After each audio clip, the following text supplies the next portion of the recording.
What is your American dream?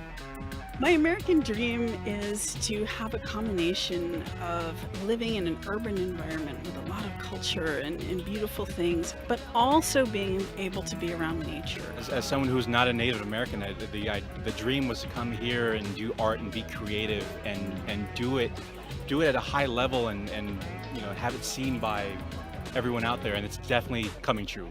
I just want to do what I love and be able to make a living off of that. American dream, it's like free, like everybody free, and then everybody friendly. The American dream was to just come to the United States for a better and greener pastures, and I did achieve that. Everyone has a right to the American dream.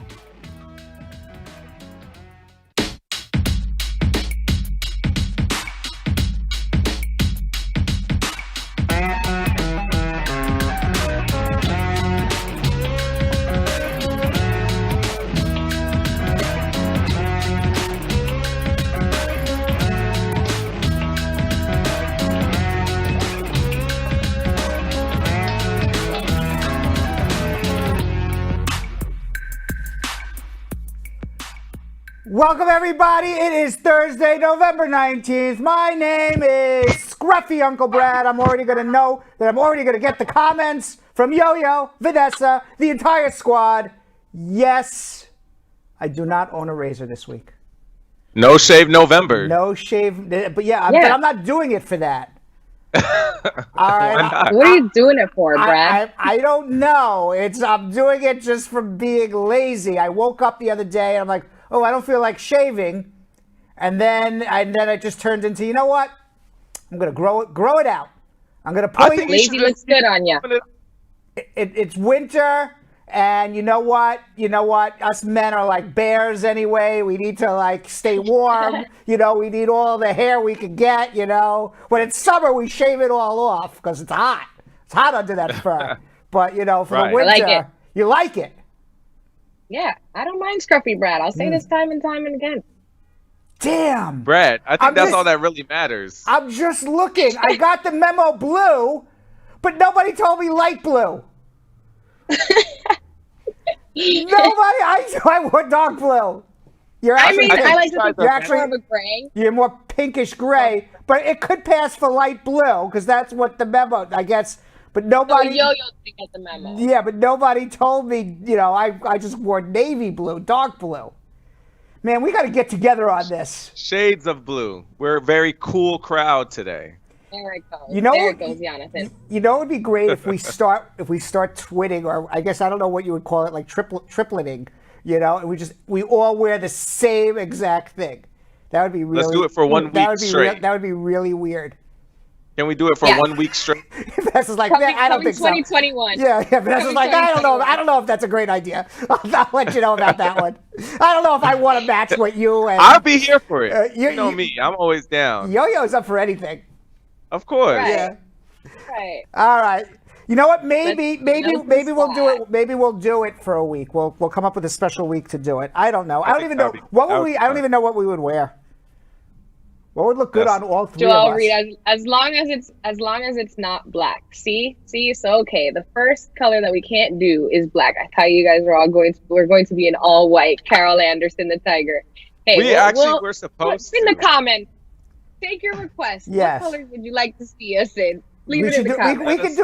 We could do all white. We could do white linen. That would look good on everybody, right? Yeah. Frosty, right? Christmas is coming, sister season, snow, winter wonderland. Why not? All right, let's say hello to the squad in the meantime. Jessica Leamy, she shared to my feed, so I knew we were live. Thank you, Jessica Leamy. Squad up. Cordella Douglas, how are you? Marshane Trowers saying good night. And who else we got? Sadiq Khan watching. How are you, Sadiq? Deion Watson, squad up. Willie L. Williams with a hey. Stargirl Mika, squad up, y'all. Squad up to you as well. Dawn Harriet, what's going on? And who else do I see here? Demba Sow in the watching. I didn't see a comment, but I see her watching. Carol Anderson, the Tiger. Monica Jones, how are you doing? And Denise Salmon, what's going on? Gemma Valonis. with a pre-comment of the day, guys. She says, Uh-oh. "You look good, Brad." Thank you. Aw. All right, let's see who else we got here. I said Dawn Harriet and MD Arafat. What's going on, MD? Elizabeth Francis Squad up. And MD says, hello and good to see you all. You know, it's far and few between. Yo, you're the one who usually gets the "you're looking good" comment. So if I actually see one every so often, I gotta just pat myself on the back. Right. Right. And on YouTube, they're a little slow. I'm refreshing. Yeah, Yeah. All I know is notification bells aren't turned on. That's what I'm noticing. Yeah, they're a little slow there on YouTube. But let me They'll say, come in. let me say, squad up to Blaze, Mbai saying good evening, Uncle Brad and the squad and family, and Idukam Ajaye. How you guys doing? I'm doing great. How you doing? How you doing? How you doing? Why don't you tell everybody what they should be doing while I get ready for schmoozing?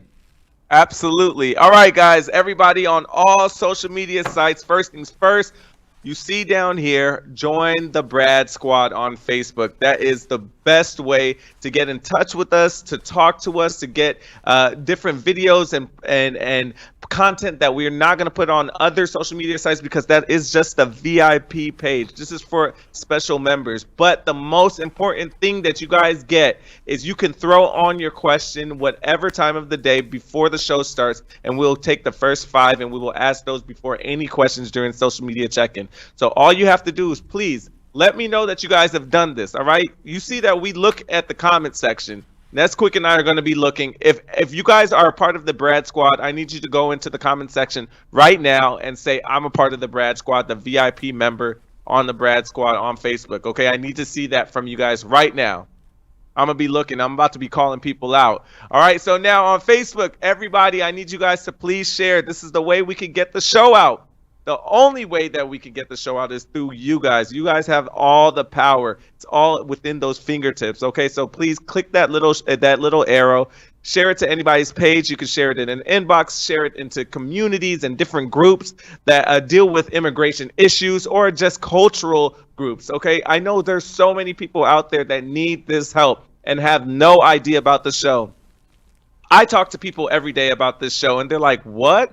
How are you guys doing this? And it's not on like CNN or like this huge platform. It's because we need you guys to help us. All right. So the only way we could do that is if you guys share this video, text it to anybody, copy the link and send it in a text message blast as well. All right. Of course, interaction. We love the interaction. Throw in all your comments, your questions in the comment section right now. But most importantly, like this video. What's up? Are you about to say something? Yeah, I just want to, you ask people to leave a comment if they're VIP. Right now, okay. Joe Morellin says VIP. Don Ferrari, part of the VIP. Jessica Levy, VIP. And Iyo Wawi Tula Walasi. I apologize because I just butchered your name. I know it's much more beautiful than what I just said. Why don't you say it, Yo-Yo? No, I listen. I think you did great. I did good. All right.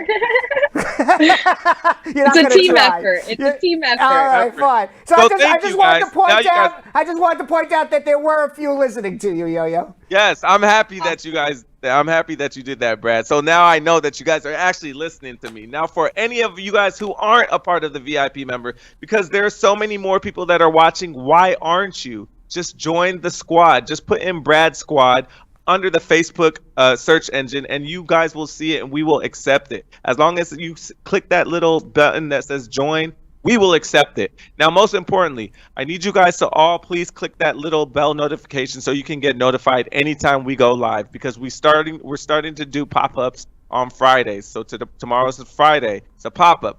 We need to make sure that you guys know that we're going live. All right, so make sure you click that little bell. It's a bell notification to notify you anytime we go live. All right, that's quick. What are we going to do on YouTube? Perfect. Thank you, Yo-Yo. So on YouTube, squad, you should already be subscribed to the channel. Make sure that you turn on the notification bell. So just like Yo-Yo said, we are doing pop-ups on Friday, and you do not want to miss when we are on live. So make sure that you are subscribed to the channel, and when you click that notification bell, it lets you know when we are live Monday through Friday, and you guys do not want to miss it. Right next to that, you guys will find my favorite icons, and the most important one is the share button. So make sure that you go ahead and click that arrow. It's to share, and when you click that, you'll get the copy to our link. Make sure that you catch that, and you send it out, send it in a text message, send it in a Facebook group, a WhatsApp group, share it with everyone, because the more you share, the more people we can help. Vanessa, you guys already know. Vanessa, I apologize. I just want to announce a few more VIPs who are listening to Yo-Yo. Okay. Announce it. Tanya Love says, I'm part of the squad. No limit in sharing. I like Tanya and I like Love. So it's a great name together. Myrtle Ray, VIP. And who else is a VIP? Carol Anderson the Tiger, VIP. Ma Dukes, VIP. And Latoya. His Forever Peterson, VIP. Yes. Terrell Wayne, VIP. I love it. I love it. Dion Reed, VIP. That's what I'm talking about. You finish up, Vanessa. I'm seeing some VIPs on YouTube. I'm seeing some VIPs on YouTube. Oh, I missed VIP. Kevin Hunter, VIP. You go ahead. So important, go ahead, you guys. Go ahead. Yeah, Kevin Hunter, VIP. Join that group. Join that group on Facebook, because it is so important. Like Yo-Yo said, you'll be one of the first questions that we get answered during social media check-in, and you don't want to miss the opportunity to have your question answered. But on YouTube, since we're already arriving, we had some great thumbs up yesterday. Let's keep those going. Get those thumbs up. Turn that great thumbs up blue. It lets YouTube know that we are doing great things and that you are truly enjoying the show. And that, just like that thumbs up it means that you like it. So we'll be able to grow our squad more and more and more. So it's just these simple things that you guys can do to help us spread more awareness on Brad Show Live and let people know all the great things that we're doing here. Like I was saying, you guys know all the great value and knowledge that Brad brings to us every single day. So share this with people. So many people still don't know that this show is happening and they need immigration help, and you could be the person to connect them. Leave your comments in the comment section. We have the squad in the back looking out for those, so we can have them for social media check-in. So ask your questions there. I'm in the comments as well. I want to hear from you guys. How's your day going? But most importantly, interact with us, because that's what we love to see the most, to get you to know you guys more and more each day. And of course, if you can't catch a full 2-hour show on YouTube or Facebook, you can follow us on Instagram, where we always share the best snippets of our show. So make sure that you follow us there at Brad Show Live. You can always share your question in a direct message there as well, all throughout the day. So go ahead and message us there. And if you have friends on Instagram that you know would need to know about this show, so many people that we want to reach, and you could be the one to connect us. So follow every now and again on Instagram. There are some contests. We're always looking out for you guys, especially in the VIP page, to join us for all of our games that we play. So make sure that you're active on all of our social media platforms so that we can better reach you guys and have our Brad squad grow bigger and bigger each day. But without further ado, let's get into it. Schmoozing with Brad. All right, before I schmooze, I got a couple more VIPs. Terrell Wade, VIP. I want to make sure I mention everybody. Dion Reed, VIP. And on YouTube, Jitto, Torquay Motivation. VIP. What a name. Torquay and Motivation all in the same name. I love it. Yeah, you should be motivated to work. You could be motivated, but it's Torquay, not Twerky. But it would be Torquay. great. It would be great if his name was Twerky Motivation, because then we would definitely have him for Hump Day. You know, something. You know, we would be like, let's see what our squad members can. He's Twerky Motivation, but right. He's Twerky, not Twerky. Torquay with a T-O. All right. Oh, I see what it's about. Julian, run that thing one more time. Let's get into schmoozing with Brad. Now we're ready.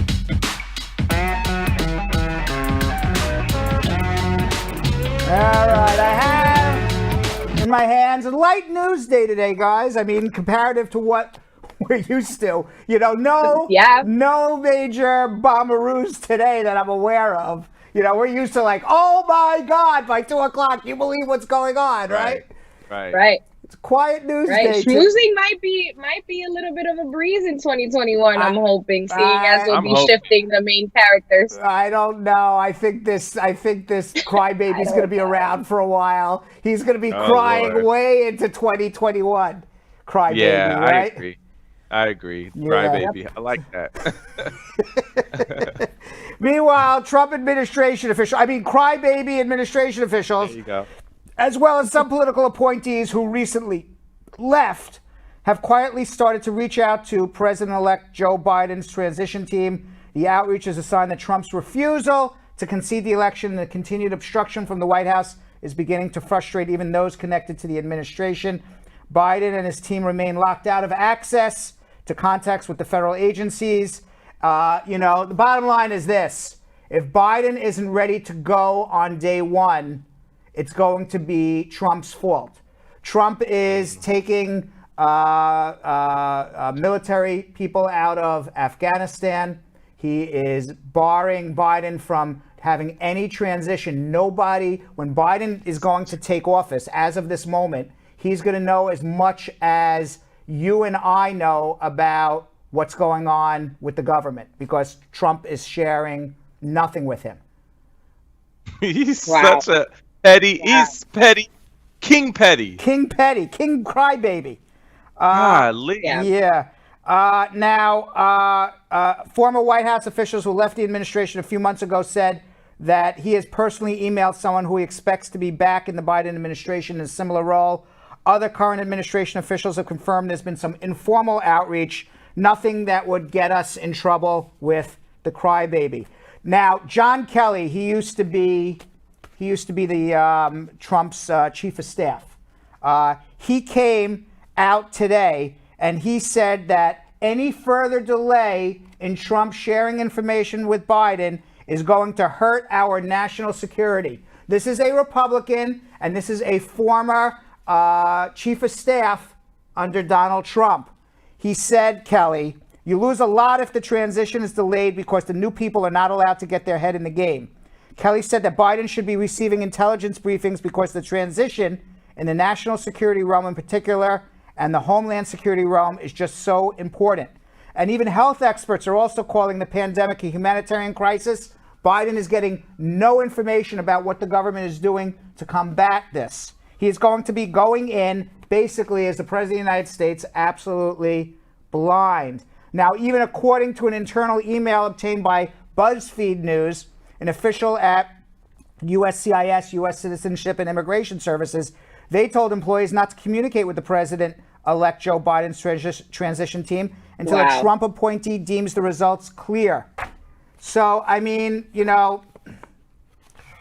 that can't be ongoing. There's going to have to be a point where he's going to have to suck it up and know that this is reality. And in order to make America great again, the new president-elect will need to know what he was working on. So, Right. I'm staying tuned. Trump doesn't care about making America great again. Of course The not. entire concept of make America great again is BS. It's make Trump great for the first time. And I want to know when actually Trump thinks America. No one's ever asked him this question. When was America great? We're making it great again. Right, so we're going to go back. I don't know. I thought it was pretty great. Other than under Obama, it was pretty good. In the 90s, it was pretty good. I felt good. Yeah, we had a rough patch with 9/11, but didn't necessarily love the policies of W. But it was pretty good. I think America to him was great, like civil rights and before. Yeah, when was it like? To me now it's bad. When minorities didn't have any power or land or work or anything, I think that's when America was great for him. To me it's bad now. If you think about it's horrible now. Does anybody walk around and like, yeah, great year 2020? It's bad now. It's probably the worst in history. I feel like this is one of the worst years ever. And I don't know if America, I'm not that I'm not patriotic. I still think the United States of America is the greatest country in the world. But I don't know any country is great.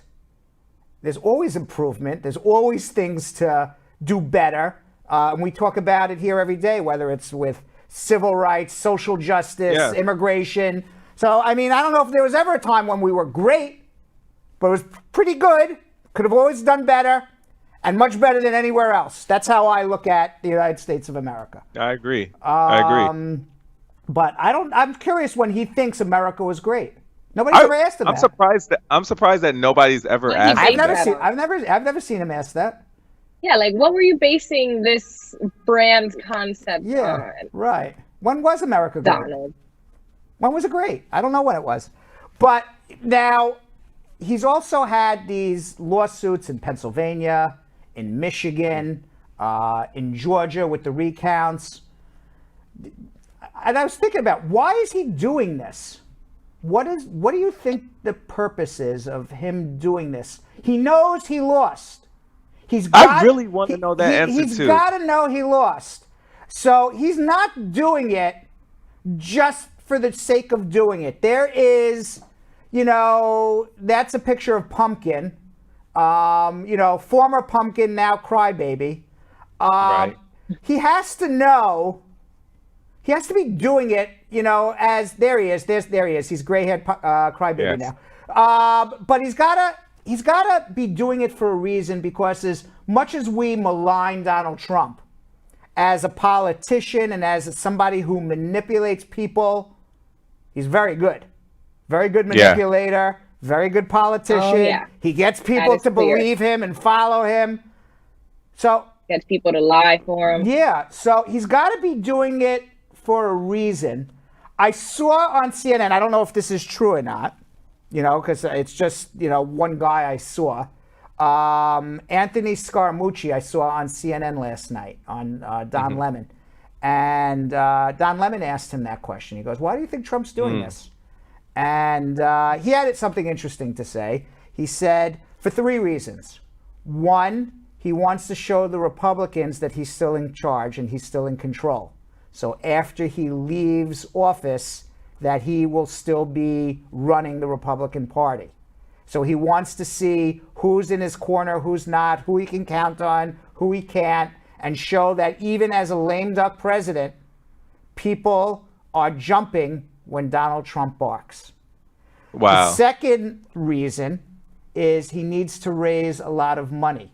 Now, there's been a lot of articles, especially an expose in the New York Times, about how much debt he is in, and that he actually ran for president because he was in debt. He got in debt because after The Apprentice, he owes like $400 or $500 million apparently, according to some articles in the New York Times. And those debts are coming up, and he owes it internationally to China, Russia, everywhere.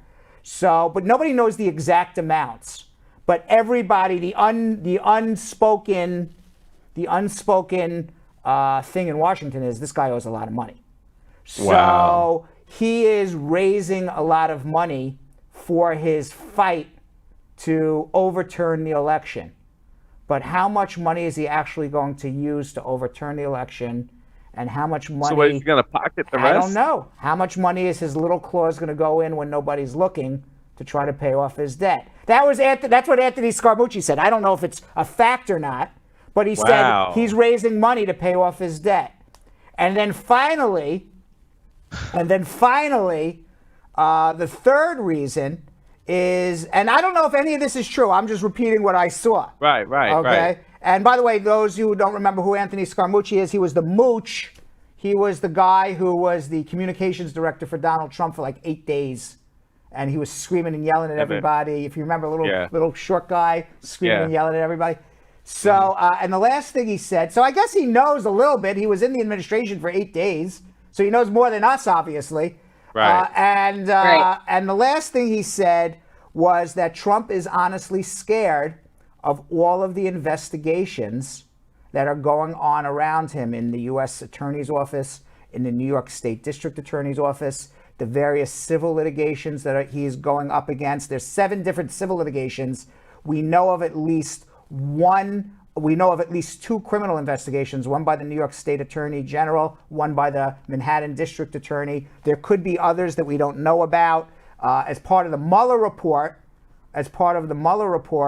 Mueller said that Trump may have done something illegal and criminal, but he can't be charged as a sitting president. But maybe somebody's looking into it after he's no longer president.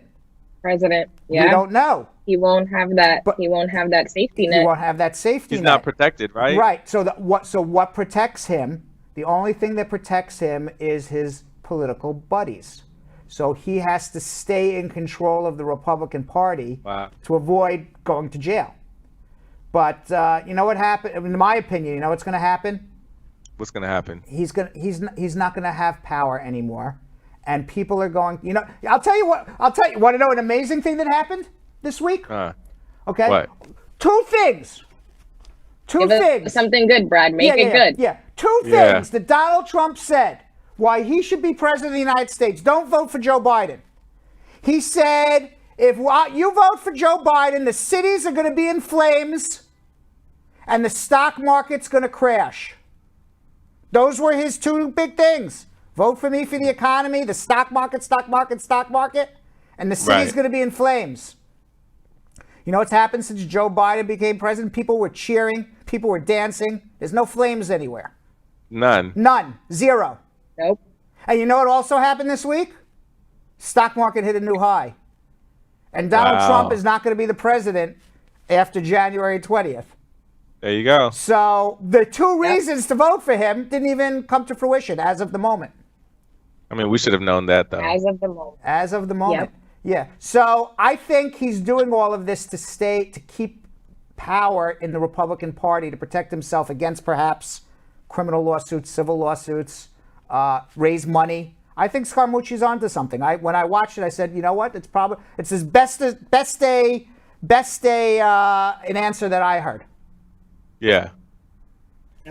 That makes sense. Yeah. I was wondering, like, why? Like, what's the reason? I don't know. But then he's also a child, so I was like, Yeah, it also could be it's partly ego. I mean, there's no one reason, but you know, it's like a soup of reasons. I was also thinking, like ego, and also knowing that he lost, and still keeping America divided. Like, you know, it's almost like fuel to his followers. It's like, oh, look at them, they cheated, so we're gonna try and get it, and that's even making them even more mad. The fact that they're trying to get the house back, and it doesn't happen. So it's like, you know, it's keeping America divided, and it's going to show like, oh, just because Biden is here doesn't mean that peace is going to come. Yeah. You know, I feel like he's just fueling his followers still. Yeah, my theory was before Scaramucci. I didn't even tell you what my theory. My theory is that he just can't handle losing. So he has to come up with an alternative reality that he actually won and had the election stolen from him. So when he leaves, he can tell his followers and tell everybody, I'm a winner. I was always a winner. I even won this election, but for it being stolen from me. So that's why I thought he was doing it. But then Scaramucci, to me, had a better answer than I did. Because I don't know Trump. Yeah. I mean, I'm just, taking guesses. Right. Regardless of the fact you lost, buddy. That's Bucko. right. Stop crying. Yeah. Stop crying, Bucko. Stop crying. Actually, don't mind him crying. I can't. I'm sorry. Right, my evil side. I can't handle whiners. Now, according to statistics, and this is very sad, we have now reached over 250,000 deaths, coronavirus deaths in the United States, and it's climbing. Statistics show that we may be close to 450,000 deaths by March of this year. Wow. And how look at that map. And how how used to it that we have gotten that people are dying and nobody cares. And that's we just scary part. And nobody cares. People are dying, people are rolled up in morgues, and nobody cares, and it's just a fact of life now. I mean, can you imagine, 440,000 deaths in 1 year? Okay, that's like a war. Can you imagine? Okay, we got people up in arms because immigrants were crossing the border to kill us. Yeah. Would they kill 2, 3, 4, 5 people, 10 people? I mean, I don't even think they could stand up a dozen people of people who got killed by an immigrant running across the border Okay? And people were up in arms. It's the major number one thing we got to fight. 440,000 people. People go about their day. It's crazy. Now, you know what I think is also pretty interesting as well is how the censorship around the conversation with rising numbers and things with COVID, as well as the solutions for COVID. Like if you guys have seen on Instagram, it's considered like sensitive activity, or all these platforms are censoring the information that's being exposed to us. I was seeing something about a vaccine, and before you're exposed to the post, it warns you that like none of it has been, proven, or that it's certain. And sometimes it's doctors going over what's happening in the world with these cases. And there's platforms that are censoring this information. So it's also a part of us to be aware and have conversations with one another and just be cautious. I feel like there are a lot of people that aren't taking COVID-19 very seriously. And, it's all depending on what information they're receiving. And I just actually spoke to somebody today, just off the record, who said they don't, Pfizer came out and said 95%,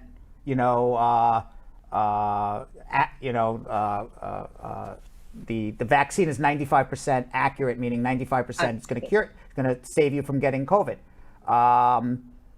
And they don't believe those numbers. They say it's all a lie. The vaccine's not going to work. Who's they?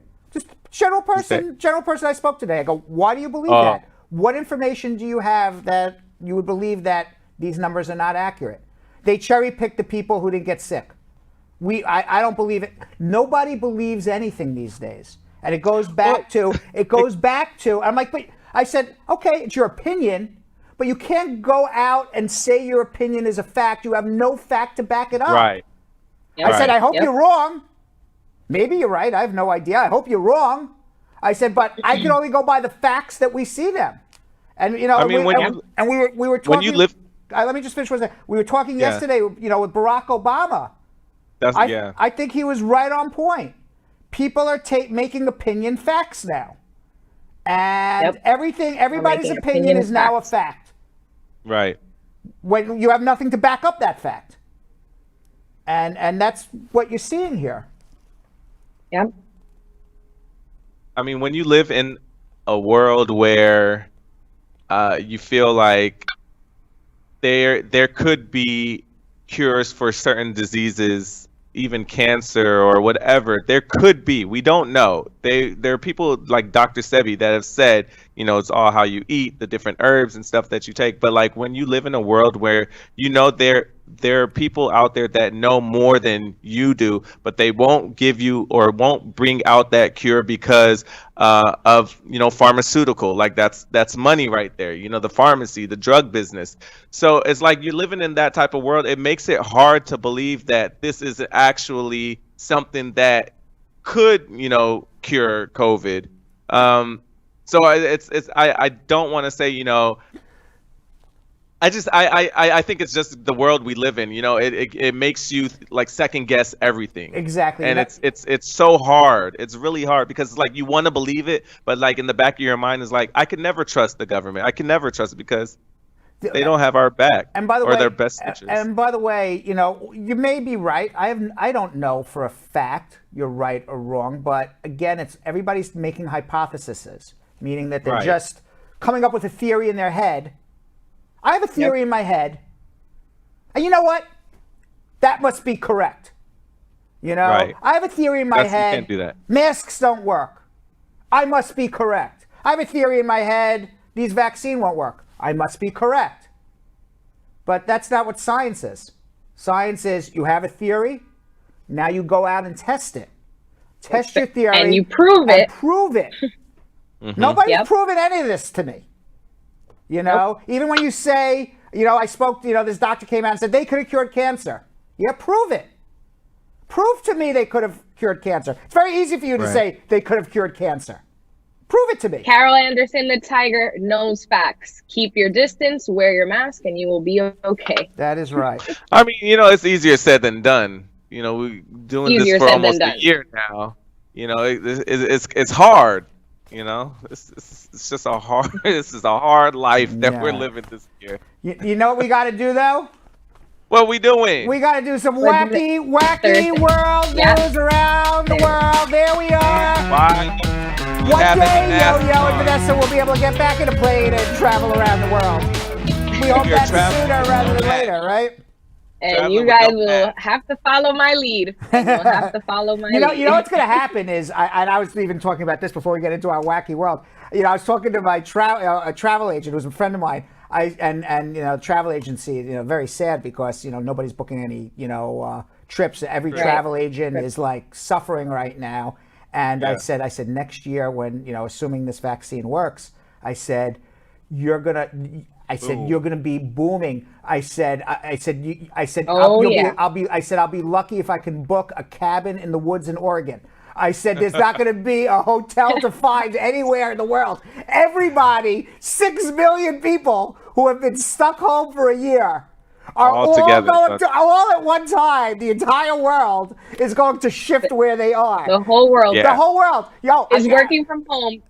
They're all going to shift. They're going to take their vacation days. all together. Everyone is going to take 6 million people are going to vacation together. It's going to be crazy. That's gonna be crazy. I mean, I'm like, you're going to be Is that so a good or a bad thing? I have no idea, but I told her, I said, you're going to be so busy. I said, how are you going to handle when the entire world wants to travel all at once?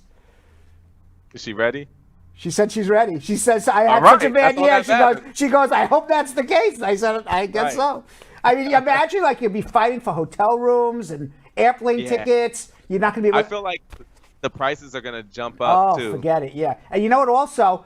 And people are going to pay it because people haven't really spent their money this year. There's been nothing to spend money on. So people have a lot of savings. Amazon's going to do very well this Christmas because I think people have a lot of savings. They got nothing to do. They're bored. They're home. They can't shop. I'll go on Amazon and start buying. And you know how easy it is to buy I on will Amazon. say this. What? As many people on the squad that can, try your best to shop small. Shop small businesses because just like your travel agent, there are a ton of small businesses. Amazon has quadrupled their income this year. Yeah, Jeff. Right. Yeah, Jeff. Fact. Jeff. So, Jeff. for Vanessa- small Bezos. businesses. Jeff doesn't need our money. No, at all. Right. We need Jeff's money. He doesn't need We'll our Yeah. money. order some Right. things from Amazon, but if we can avoid it, shop small. All right, let's go traveling around the world. A clumsy restoration job has left a historic Spanish sculpture of a woman looking like Donald Trump. Critics are now complaining. The renovated statue has been mocked relentlessly online as drawn comparisons with a 19th century painting of Jesus that was famously dubbed Monkey Christ after a devout churchgoer tried to restore it in 2012. The statue has been dubbed the Potato Head of Palencia.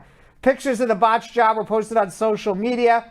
The original 1923 sculpture of a smiling maiden surrounded by livestock now has a misshapen, lumpy nose, 2 uneven eyes, a melted-looking appearance, and looks just like the crybaby in the White House. It didn't look that much Did like it look like? him. Let's go back and see that picture one more time. A little. Let's see. They have the hair, It's just the hair. the hair and everything. It's Look the at hair, that. It's the hair and the eyes. It's the hair and the eye. From the nose up. Yeah, from the nose I'm up. The nose up, it looks like Trump. Nose down, no, but from the nose up, it looks like Trump. It looks like Alec Baldwin as Trump, actually, if you really wanted to. Ask me. Meanwhile, going to Peru. I always want to go to Peru, but I know it's going to be really crowded once the vaccine comes out. Police in Peru say a small town mayor attempted to dodge capture for ignoring lockdown orders by hiding in a coffin and pretending to be dead. JB Torres, the mayor of Tintara, a rural district in Peru, was out drinking with friends Monday night when police came to enforce the curfew. By the time the authorities arrived, though, Torres was lying in an open casket, pretending to be dead. And apparently the police found this so funny that they snapped a few pictures of the mayor's ruse. Officers were able to get Torres up, take the group to the station for questioning. On May 9th, residents called an emergency meeting to urge Torres to establish safety checks. Can you imagine? You're like That is a mood. I'm gonna jump into the coffin and pretend I'm dead.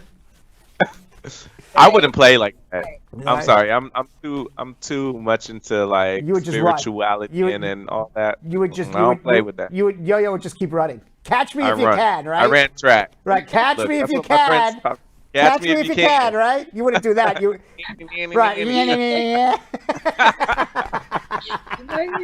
can you imagine? You imagine the cops are chasing you like yeah. That would be me. Yeah. Let's see. Meanwhile, if you're missing airline food, guys, and I'm sure a lot of us are, if you're missing airline food, I have great news for you. Finnish Airline is going to start selling their airplane food in supermarkets, just in case you want to feel like you're flying in coach and you need like one of those microwave meals.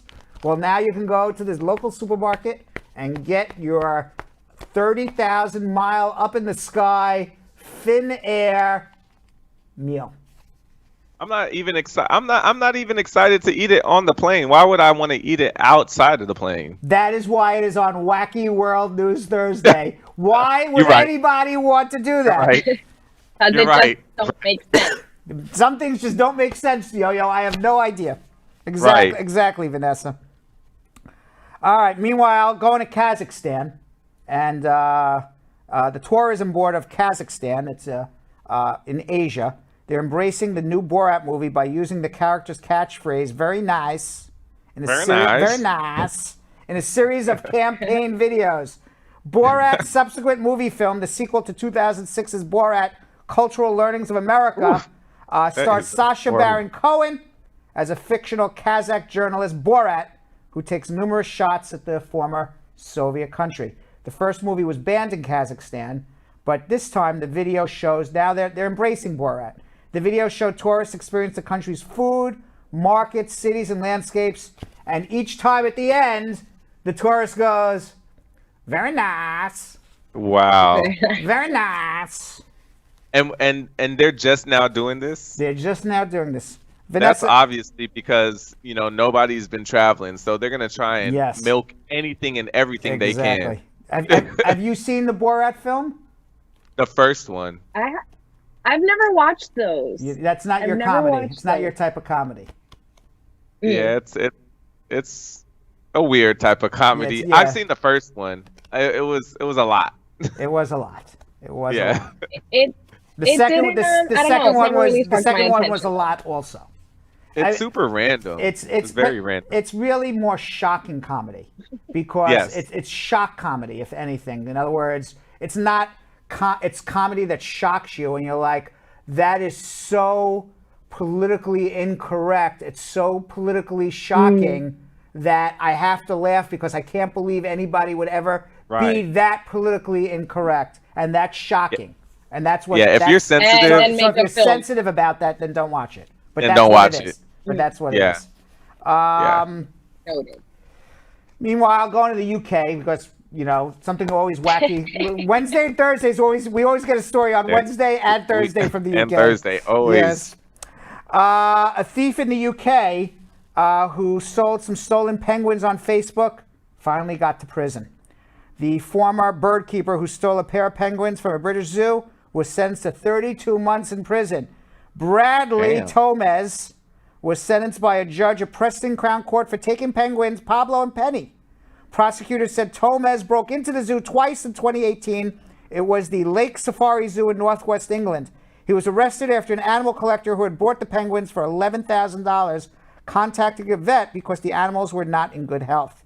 Wendy Evans of the Crown Prosecution Service said Tomez showed utter disregard for the well-being of the penguins for financial gain. I don't know if that's wacky news or the guy deserves to be in jail for more than 32 months. You think so? Yeah. That's over 2 years. Yeah, you know what? You shouldn't be touching penguins. I was in South Africa. The zoo shouldn't have penguins in there. Well, that's a whole other story, but you shouldn't be stealing penguins from a zoo. Some people say, but I was in South Africa, and they're really, really cute, actually, the penguins. They're not cute so much in the zoo because they're smelly, but when I was in South Africa, there's a beach. Cute, Yo-Yo, why are you making that face? I forgot. I don't like birds. I forgot the name of the beach I was on, but there was like 1,000 penguins on this beach. And they were so cute running around. They were like all their little tuxedos, running in the water, running out of the water. I'm like, I thought they were very cute. And when I hear that somebody's stealing little tuxedo penguins, it makes me a little sad. Yeah. Oh. Yeah. Oh, Brad. Is Yeah. it a bird if they can't fly? Yo, it's not a bird if They're it not can't bird, fly. yeah. Are penguins I considered birds? I actually had a phobia of penguins since I was young because of Batman the movie. I knew you were going to With say Danny that. DeVito. I knew Danny you. DeVito I played kn- Penguin. I knew you were I going was to a say kid. that.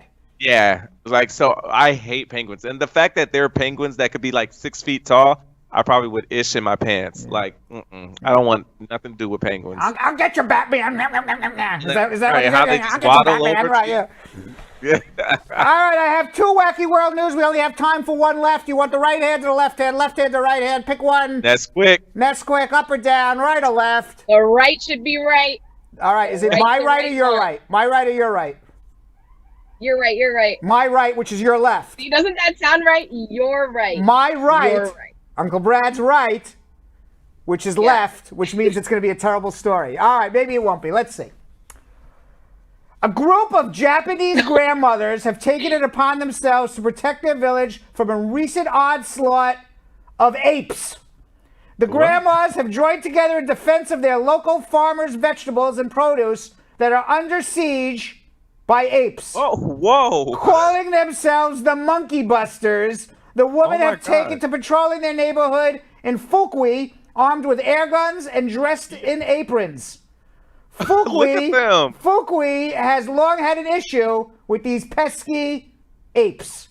A spokesperson for the village told the local news site that the animals were first spotted in the area in 2015. In a recent effort to keep the apes at bay, area officials began teaching villagers how to scare them away. A gang of some 20 apes are believed to be behind the most recent theft of vegetables from the town. Wow. So now they have the Monkey Busters are protecting the town from the vegetable-eating apes that come in from the forest. Did you see the picture of them? Wow. Let me see again. I was reading the card. Let me see. I didn't look. That's the picture. That's the picture of the Monkey Busters. I need to see a movie of the Monkey Busters. Like, look, it even says it here. The only movie I'm interested in seeing in 2021 is clearly The Monkey Busters. Busters. Me too.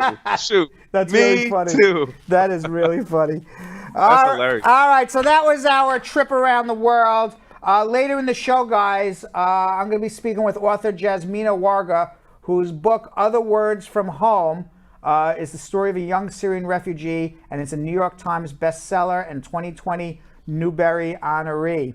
But before we get into answering immigration questions, and right now our lines are open, you can call 1-800-529-5465. We do have a couple open lines. We do have people on hold, but a couple open lines still. So if you call right now, you will get on the show. But right now, in today's Brad Education, I'm going to answer the question, can the government take away your green card?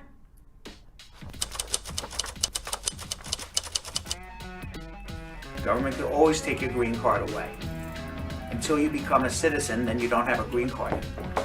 So they can take your green card away if you stay out of the United States for too long. They can take your green card away if you have been found to have committed fraud in obtaining that green card. They can take your green card away if you have a criminal record. There are many ways to have your green card taken away. It's called deportation. But once you're a citizen, unless you committed fraud to become a citizen, you never lose your U.S. citizenship. Hello, let's do something we like to call. You got a question, I got an answer. You know what I was doing? No, I'm not doing that. I don't know where that came from. Oh, we got an answer to your immigration questions. Getting answers to your immigration questions. I'm not going to tell you what I'm doing. Sometimes things are just left private. Let's go to Jarina in Syracuse. Jarina. Yes, hello. How are you? Hi, I'm doing good. What's going on? I filled out the I-130 and the I-130A petition form for my husband. He's in Haiti. Can I fill out the I-140-485 adjustment form now? No, because or do I have to wait till he get his interview? He's in Haiti, so you're never going to be doing an I-485. So what's going to happen is after you file the I-130, you're going to get it approved. The case is going to be transferred to the National Visa Center. They're going to send you a fee bill, and then you're going to fill out a DS-230, which is a biographic data form, and then they're going to send you information for the affidavits of support and all the other forms to get him a visa appointment in Haiti. When he comes to the United So States... I can't fill out the adjustment form right now? No, because he's not adjusting. Adjusting is when he goes for an interview in America. So since he's in Haiti... So in other words, we just want to use the right terms so you understand what's going on. When you say, I'm going to adjust my status, what you're saying is, I'm in America and I want to get an interview for my green card in America. Since your husband is not in America, adjustment is not happening for him. He is going to be doing something different called consular processing. It's a completely different process, so you're not going to do an I-45 for anything. So after you file the I-130 visa petition, you're going to get an approval letter, okay? Now, this is where, just so you understand, how immigration works, this is where where a road divides into two, okay? All right? One road would be your husband's in America, and you would file the I-45, okay? Another road would be your husband's not in America. They're going to transfer the case to the National Visa Center, and then you're going to pay a fee bill. They're going to send you some biographic data forms. You're going to do an affidavit of support, and then the case is going to be transferred to Haiti for a final visa appointment. Your husband's going to get an immigrant visa for a one-time entry into America. He's going to come into America with that immigrant visa, pay a fee online. They're going to mail him a green card, and he's done. That's how it's going to work. Now, will that come with the authorization for him to work, or he have to wait? No, the day he comes to America, the day he can work. Oh, so that he does not have to wait for 4 to 6 months for authorization? No, because he's not in America. So you're talking about all situations where somebody's in America. He's going to enter the United States. He's going to enter the United States with an immigrant visa, which entitles him to get a green card immediately. Oh, so the green cards come with the authorization to work? Correct. And it only lasts 1 year, and then he just have to recertify after that 1 year? No, he's going to either have a 2-year green card if your marriage was less than 2 years, or he's going to get a 10-year green card if your marriage was more than 2 years. You're getting completely confused by the adjustment process where you get a work permit for a year and getting a green card in another country. Okay. So I think what you should do, let's have a consultation so we make sure that you're doing everything right, so you understand, okay? So hold on. Okay. Okay. Let's go to David in Oklahoma City, Oklahoma. David. Hello. Hi, how are you? I'm good.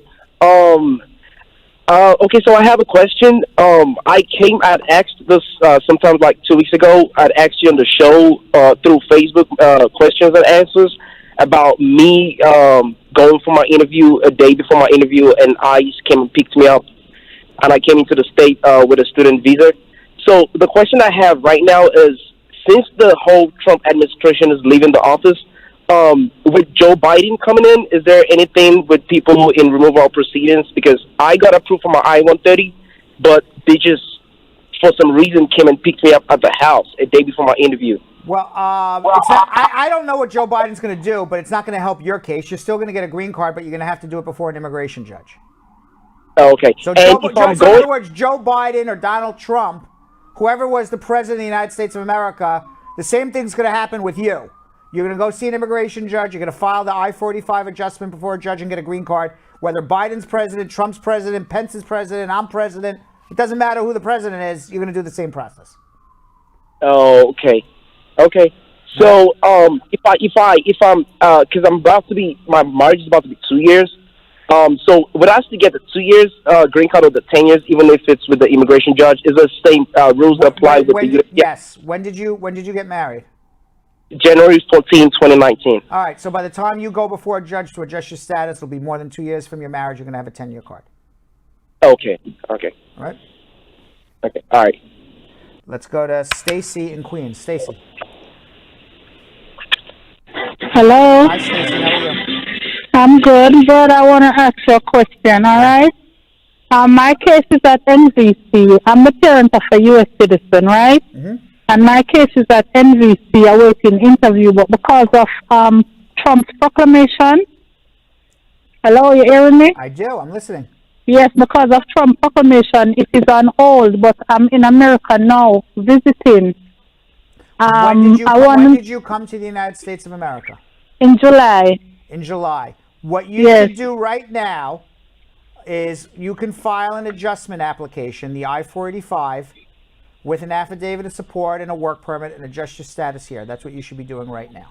So I don't have to write to NVC and tell them to return the file to you? What you would do is you would file you have an approved I-130.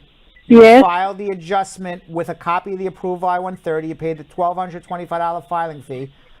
When you file it, you can simultaneously write the National Visa Center that you are in the United States and applying for adjustment of status, return the case to Department of Homeland Security, but you don't have to wait to file the adjustment to write that letter. You can do it together simultaneously. I could just do the adjustment, or should I write? Do both of them are right? Do both at the same exact time. Okay. And one more question. If you're getting public assistance for less than 1 year, is that a public charge? Yes. It don't matter for how long? Doesn't matter for how long. And in Medicaid is a public charge as well? Yes. Okay, Brad. Thank you so much. Maybe you want to have a consultation. Hold on. Let's go to Rob in Alexandria, Virginia. Rob. Hey, Brad. How are you? Good. How are you? Good. I have a quick question, Brad. I'm a green card holder, right? Is there any way I can petition for my mom? No, you have to be a citizen. Can you hear me, Brad? You have to be a citizen. Oh, okay. Have to be a citizen? Yes. Okay. The day you swear in, there's no waiting time. So as soon as you become a citizen, you have that naturalization certificate in your hand. 1 hour later, 10 minutes later, 1 second later, you can file for your mom. Okay. The other question is, Brad, how about as a tourist? Can I invite her as a tourist, and how do I do it, and because my mom, she's Djibouti. Oh, okay, so you would not be inviting anybody to do anything. Your mother would be applying for a visitor's visa at the U.S. Embassy in Djibouti, and they may ask, well, who are you going to visit? I'm going to visit my son, who is a permanent resident of the United States, and maybe you have a celebration, you want her to come. But what's most important is that she would have to walk into the embassy and prove that her trip is really to be a tourist, that she is coming just to visit, and that she is going to go back to Djibouti. She's not going to stay in America. She's not going to work in America. That's what she needs to prove to the U.S. Embassy. If they don't think that, they'll deny her. So it's not about you. It's about what she's doing. And it's a two-pronged thing. It's what are you coming to do, and are you going home? So those are the two questions you got. So what is she coming to do? She's going to visit her son. So that's easy. Well, are you going to go home? That's the big question. Okay, so she has to do it from Djibouti, like she has to go to embassy and fill out online, or she has to go to personally and no, fill it out. You fill it out online, and then they call you in. Oh, okay, she has to do it online, and they'll call it. Right. Okay, all right, that's good. Thank you, Brad. You're welcome. Let's go. And by the way, there's a proclamation, but it'll be over December 31st. Let's go to Jennifer in Queens. Jennifer. Hi, good evening, Brad. How are you? By the way, proclamation not for visitors visa, so you can actually do it. Jennifer, what's going on? Nothing much. I had a few questions for you, Brad. For the N400, I filed it for my husband 2 days ago. Now, is that okay that we did it 90 days prior to his 3 years of having his 10-year green card? You did it 90 days before. Yes, that's fine. His green. Okay. So as long as it was received by immigration within 90 days of the 3-year anniversary of him getting a green card, and it sounds like you have a baby together, so you'll be able to prove it's a bona fide marriage. Then that's fine. Right. That's fine. But Brad, everything is like so different now because I did it online. Right. So I uploaded my tax. When is his green card? When's the 3-year anniversary of his green card? Okay. 2/15/18. 2/15/18. So the 3-year anniversary is 2/15/21. So then January 15/21, December 15th 21, and today is November 19th. I did it the 17th. No, the 17th. 17th may be 91 days. No? No, no, no. It is? I went on Google and I put 90 days. Then you're fine. Then you're good. Thumbs up. Okay. Thumbs up. Okay. So, Brad, now when I uploaded my daughter's birth certificate, last year tax returns. Right. Once everything is uploaded, I paid the fee. Do they contact you, because now we're coming into next year? Will they contact me and tell me to send another updated tax return? No. What'll happen is he's going to get an interview, and you're going to bring it all to the interview. Oh, so there's another interview. Him and I? It'll be him. But you can go. Oh, by him. But you go. Oh. You have a baby together, so he's going to bring a birth certificate of the child, and he's going to bring. I'm sure you have a bank account together, and you're going to show your bank account and your tax. No, we don't. No, we don't bank. I'm jumping ahead. We don't bank together, but that doesn't matter. It doesn't matter. It does matter. It does matter. Why? Because in order to prove a bona fide marriage, okay, you have to prove that you live together, and you have a financial relationship. That's what they want to say. So you saw my health insurance. Okay, so. fine. So I mean, to me, the easiest way to prove, and I'm sure you guys are good together. I mean, you got a baby together, you're living together. Right. But immigration. You ever see horses with blinders in Central Park? You don't see. Nobody looks and thinks outside the box. Everyone's got blinders on. So they want to see, where's your bank statement? Where's your tax return? It's like a checklist down the line. So so to me, I always give the advice: have a bank statement, put your money and his money in the bank, and you pay all your bills out of that bank statement. You've proven a financial relationship. Okay. Worst case scenario, we don't, but we have life insurance, and I'm his beneficiary, and he. I'm sure you'll have other proof to overcome it. Yeah, and that's fine. But Okay. And I'm only saying it's fine because you got a baby. If you didn't have a baby, I'd say no. Okay, awesome. So, another last question. Right. If my friend has a It's okay. H-2B visa, right? She and her fiance, they're gonna get married. She's gonna extend it, I guess, tentatively in April of next year. But she wants to know if when they get married, should she extend it or she should just follow the form? Okay, if she's going to get married, do not extend it. Because an H-2B visa is a non-immigrant visa. It's a seasonal worker to stay in America to work in a seasonal job and go home. So you can't file in March and say, I'm going to work in this seasonal job. And I'm going to be here for 6 months and I'm going to go home. And at the same time, be married to a U.S. citizen. And 2 weeks before, 2 weeks after, file for your green card. You've lied. So therefore, if she's marrying, just get married and file the adjustment. Forget the H-2B. Okay, sure. Now, so she's working in the hotels. Right. Should she continue employment after it expires or no? When is she getting married? So, the whole City Hall thing, right? Right. Everybody, like the Cupid website, they have no dates available. Oh, I see. So everything is up in the air. Right, I understand. So the answer is this: they want to get married as quickly as possible. So she should just get right. She'll have to. You have to figure out and be smart about this. I'll give you a perfect example. My kid's passport's expired. Okay, and it's impossible to go. It's everybody's, and it's impossible to go. I mean, and I'm an immigration lawyer. I still have to go online like everybody else and schedule an appointment because we want to go away for the winter break, and I can't mail their passport in because we're not going to get the passports back in time. So we got to go for an in-person appointment. And I go online. I go online 3-4 days in a row. There's no appointments, and I'm getting really frustrated, just like you are. So I start. I don't go to sleep. I'm up 24 hours a day. I went online the other night at midnight, at stroke of 12. Guess what? At 12 o'clock, there were appointments. So there's appointments. You just got to. Go different times, different days. Don't go like 2 in the afternoon because all of a sudden what happens is somewhere the computer system, I didn't know it was going to be midnight. I just happened to go on. I'm like, oh, look, appointments.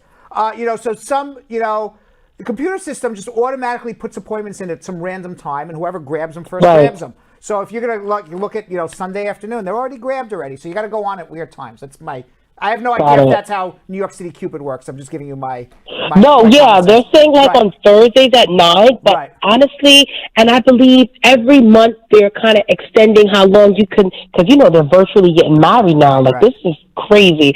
So, like, every month what about this? I mean, and I guess you can't really do it right now because you can't travel anywhere in the United States because then you have quarantines when you come back to New York and everything. Right. But hopefully, if things get a little better and you're able to travel interstate.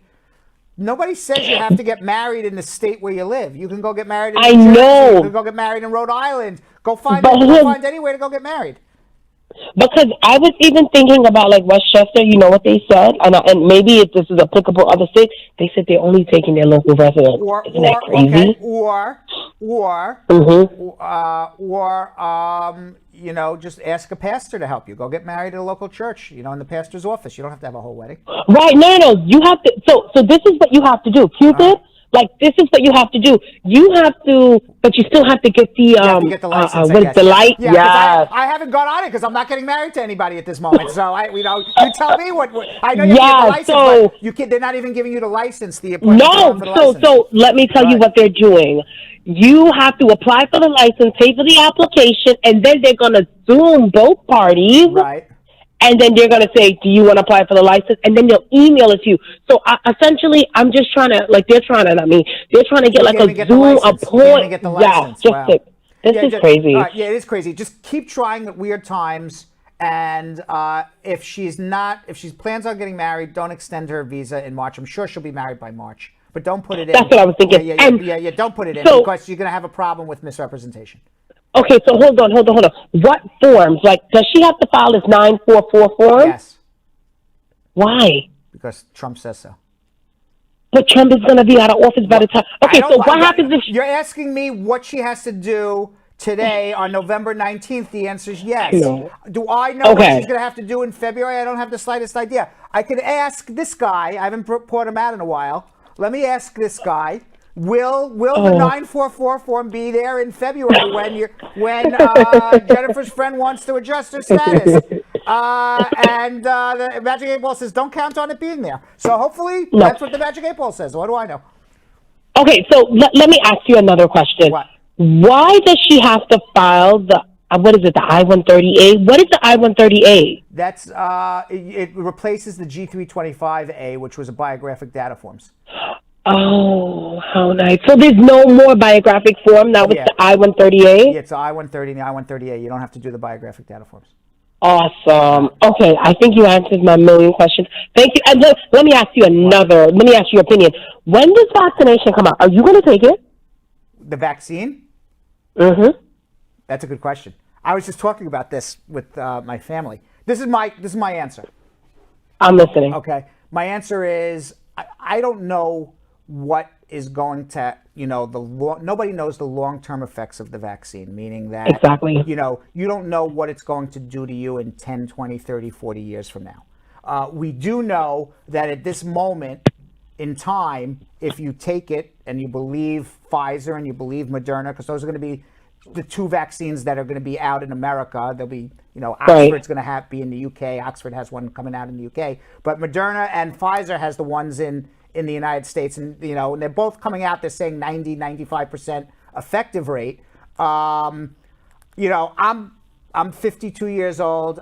My opinion at this moment is I want to enjoy my life and I don't want to have to worry that, God forbid, in 3, 4, 5, 6, 7 years from now, I get sick with coronavirus, because coronavirus isn't going away. It's going to be around forever. So you got to weigh getting sick with coronavirus versus getting sick with a vaccine. Right. And you know what? My opinion at this moment, but I will change my mind, I'm sure 20 times between now and the time they want to stick something in is I want to watch what happens with other people first. So I want to see other people take it and not drop dead in 30 days or get sick in 60 days. I mean, I'm just being frank. And then if I, if I see, people are taking it and it's 3, 4, 5, 6 months in and everybody seems to be okay and it's working and everybody's living their life, then to me, I would probably take it at this point. I could change my mind. But Brad, you know what you have to also, and this is food for thought. Do you remember those commercials where they would come on and they would say, "Have you taken such and such? Right. You may be entitled to such and such." Let me tell you something. That's guys like me. Those are the personal injury lawyers and the products liability lawyers. Yes. You know, every drug has a reaction to something, but if it's going to protect you from getting killed by COVID, you know, you have to, you know, risk and reward. I don't know. It's a hard question. I know. It's a hard question. I know. But thank you, Brad. Thank you very much, Jennifer. It's a pleasure talking with you. Okay. All right. Same here. Bye-bye. Let's go to Olu in Orange County, California. Olu. Uncle Brad. How you doing? I'm very well, thank you. Nice to have you here. Thank you. Yes, you're doing a good work, and you have a fantastic team. Thank you very much. Yes, I spoke with you some months back, just before the election. I'm not sure if you can remember, and I told you. But tell me your story. I don't remember you personally, but tell me your story. Maybe I'll remember. Okay. I remember telling you about my children, 2 of them in Nigeria, and the ban and everything. Right. And then you asked me to call you back after the election. Right. And then now, just before, a couple of weeks back, there's this thing on the website about the embassy attending to the embassy in Abuja and the embassy in Lagos resuming immigrant visa IR1, CR1, IR2. Right. So the people who are married to U.S. citizens are going to start to be able to get through. Children under 21 of U.S. citizens are going to still be able to get through. The ban is the F2As, the spouses of residents, children of residents, the brothers and sisters of U.S. citizens. Okay, but my question is this. My children actually went for their interview in February, right, and both of them were placed on administrative processing, which eventually changed to refused.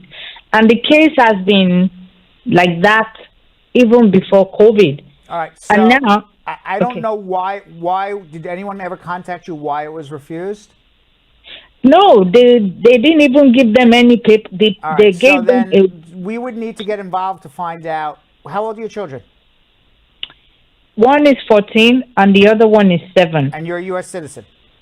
No, my husband is a U.S. citizen. All right. So the answer is this: if it was refused, before COVID, most likely the case isn't even at the embassy anymore, and we would have to refile, and we should do so immediately.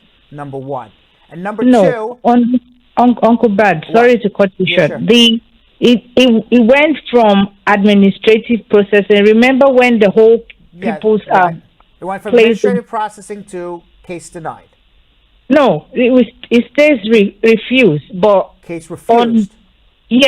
On the website it says refused, but in the body of the thing on the website, it actually says is refused pending administrative processing. Okay, I didn't understand. Okay, so the case is just sitting there at the embassy for a year. So at this point, you got 2 choices. You can keep sitting on your hands and do nothing, or you can, somebody in my office can call and start, yelling and screaming at somebody to get this case moving. I mean, that's really what it is. Okay, I would like to do that. I would like to thank you. We got some loud voices here. Hold on one second. Okay. All right, let's go to... What happened here? Jessica.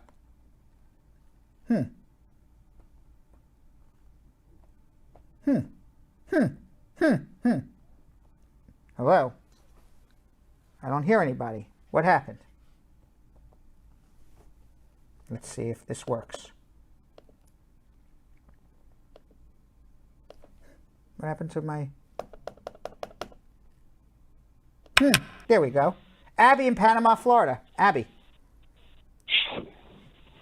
So, I want to ask a question. I've been married for a year and 6 months now. And I'm sending my paperwork Saturday would be a year. What I want to know if when I get my interview from now to whenever, I don't know, would it be that I would still get a 2-year or a 10-year? When did you get married? I got married last year, May. if you get your interview, so you got married in May of 2019. 2019. Okay. Yeah, So May if your 23rd. interview is after May 2019, you're going to get a 10-year green card. Or if they even if you get your interview in April and they approve you in May, it'll be a 10-year green card. It's not when you get the interview; it's Okay. when you get approved. Okay. Okay. Okay. Oh, thank you. You're welcome. All right. Let's go. Let's try back Jessica. What is with this? Huh. Ola in Dallas, Texas. Ola. Hi, good evening. How are you doing Good today? evening. How are you? I'm doing okay. So thank you very much for having me on this call today. I was going through some of your videos online, and I decided to reach out to ask a few questions. I've been married to a U.S. citizen for almost 4 years now, and we have a baby together. And at this point, the marriage has been, shaking, and it's been crazy that she has to take my baby out of state to another state entirely. And the case is in court right now as we speak. So you're in a custody battle with your wife over a child that she took across state lines to somewhere else. Thank you so much. Yes, exactly. And did she file a green card for you? Do you have a green card? Where are you at with your immigration? That is the problem. I don't have my green card yet. All the interviews we've been called, they always cancel based on some, excuses. So if you never got your green card, these are your choices, and these are the choices for everybody. I don't mean to cut you up, but these We were called for an interview recently, actually, and the interview is next month. Okay. And I know she won't go with This me. is the problem. Okay, Mhm. even if she does go with you, you guys are not living together anymore, so you're not in a bona fide marriage, even though you have a child together. So you can prove that at some point in the past it was a bona fide marriage, but you can't prove today it's a bona fide marriage because she took your baby and went somewhere else, and you're fighting to even see a kid. So Yes. you have, and everybody in this situation has the same, I'll give the answer to everybody in this situation. You got three choices. Choice one is send flowers and chocolates, make up, and get her back in the home and figure out how you to live together happily as husband and wife. Choice number two is if there was extreme emotional abuse, which it could be if she's stealing your baby. I don't know what else happened to Ola there, but there could be extreme emotional abuse. There could be physical abuse. We file a VAWA application. Or three, you got to get divorced and fall in love again. Those are your options. All right, let's see if we can find Connie. I don't know what happened to our...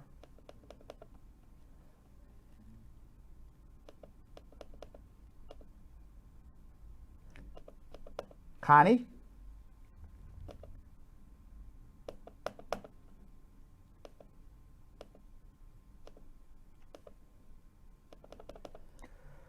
Oh, God.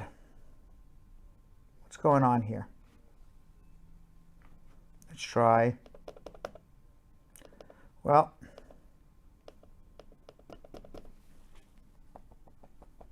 something happened to my board. I'm not sure what happened there.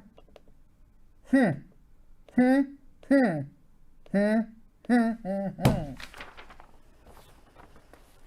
right, the three people who are on hold, you stay there 1 second. We're going to talk to Moshe Baruch for 1 minute. I'm going to see if I can figure out what's going on with my board here and get back and answer the last three questions. So in today's attorney close-up, Spar and Bernstein's partner and personal injury attorney Moshe Baruch explains who you can sue if you're injured on a job.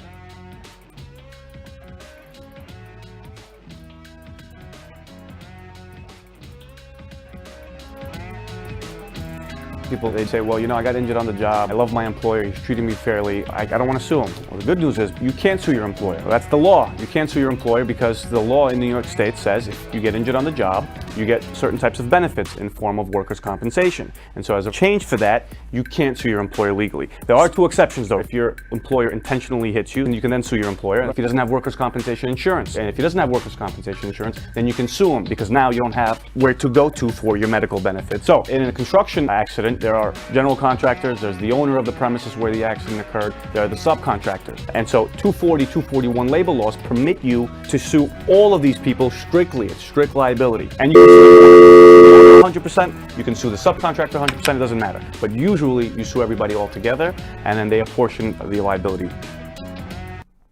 All right, let's go to Connie in Fairfax, Virginia. Connie. Hi, Brad Squad. Hi, how are you guys? How you doing?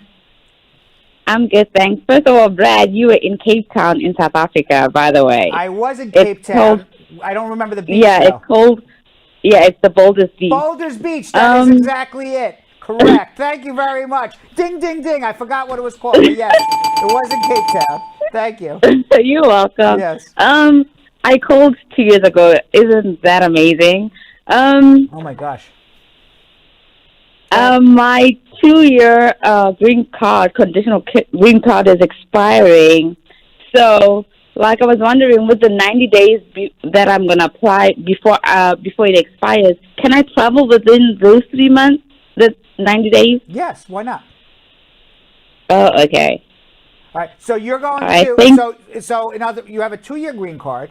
You're going to file to remove the conditions. You can travel within those 90 days. Your green card's still good. If you're going to travel past that 90 day when your green card expires, you got to make sure you have that receipt notice. Oh, okay. And second question, I didn't update my last name, my married name, on my passport, but my the green card has it. Is that okay? Yeah, that's fine. You don't have to. You don't have to do that. That's fine. What they want All to right. see. Thank you so much. What they want to see is the financial documentation, you and your spouse together. And I think I hear a baby too. Did I hear a baby? Yes. Okay. If you have a baby together, you'll be fine. All right. Oh, okay. All right. All right. Thank you. Okay. All right. Let's go to Damien in Dallas. Damien. Damien. Damien. Damien. Hello, Brad. Hi, Damien. How are you? I'm good. So I got a question for you real quick. I am a green card holder.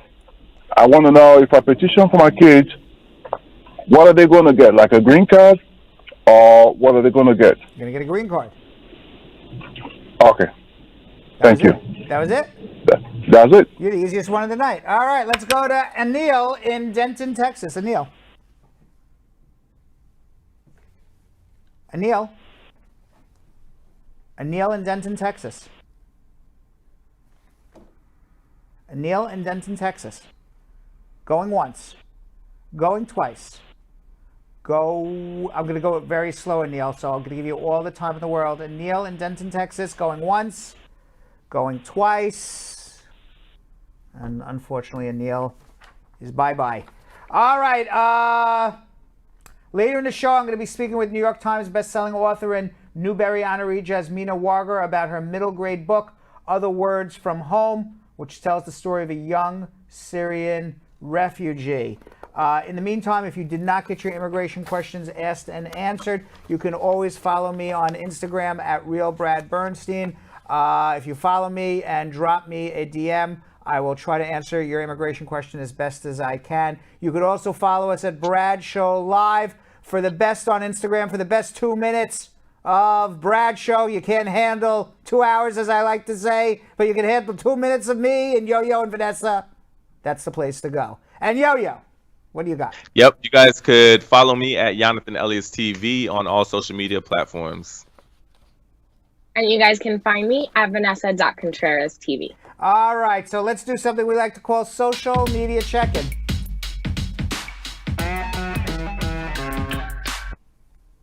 All right, Ness-Quick, you want to go first? Yep, I have it here. Claudia Fisher on Facebook. How does the future look for those who were affected by the presidential proclamation, especially LPR filing for minors? The future looks very bright. You're going to have a president who doesn't want proclamations barring people. Nice. Okay. Go again, Ness-Quick. Hey, it's Curious on Instagram. Can it be confirmed if there is possibility that when Biden takes office, an LPR will not, this is very similar to the first question, no, an LPR will not have to go home to their country, Jamaica, when filing for a spouse to get their green card? At the moment, there is no law that Biden is going to be changing about that, but maybe he'll change the laws in the future.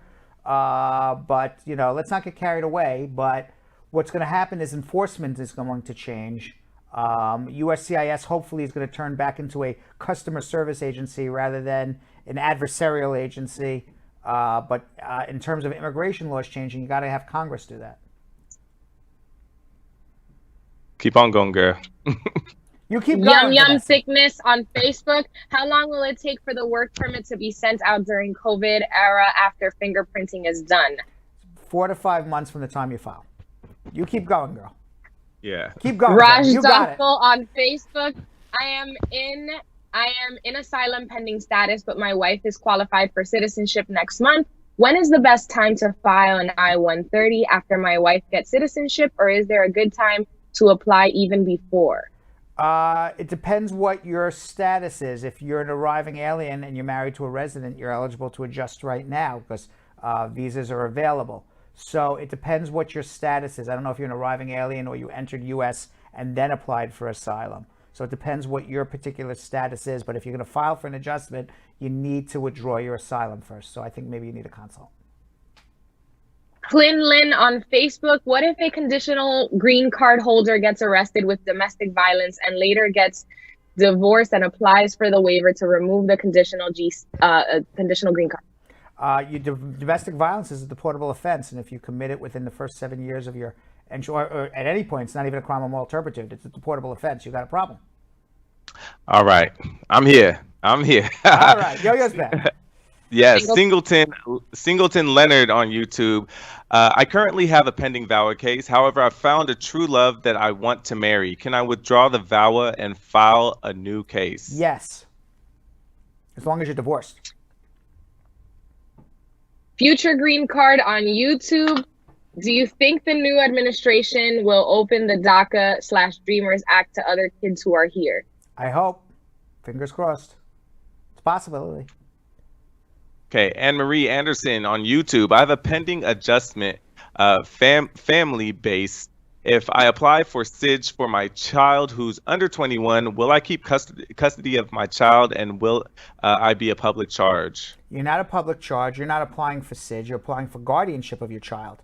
So part of the SIDS process is you go into a family court, you apply for guardianship, you get a special ruling from the local family court judge that's not in your child's best interest to be reunited with the other biological parent because of abuse, neglect, or whatever it may be. And then your child will be applying for SIDS adjustment on his or her own. Miloslav Minkov on YouTube. If my friend received a stimulus check, can she cash it? Is it going to affect her green card interview? She had her VAWA approved and is awaiting on AOS. No, take the money.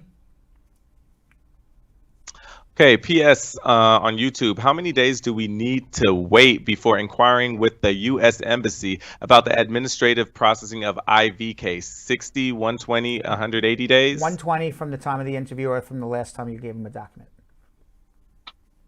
Shahid NY on YouTube. In response to RFE for an F4 visa, I submitted documents in July of 2020.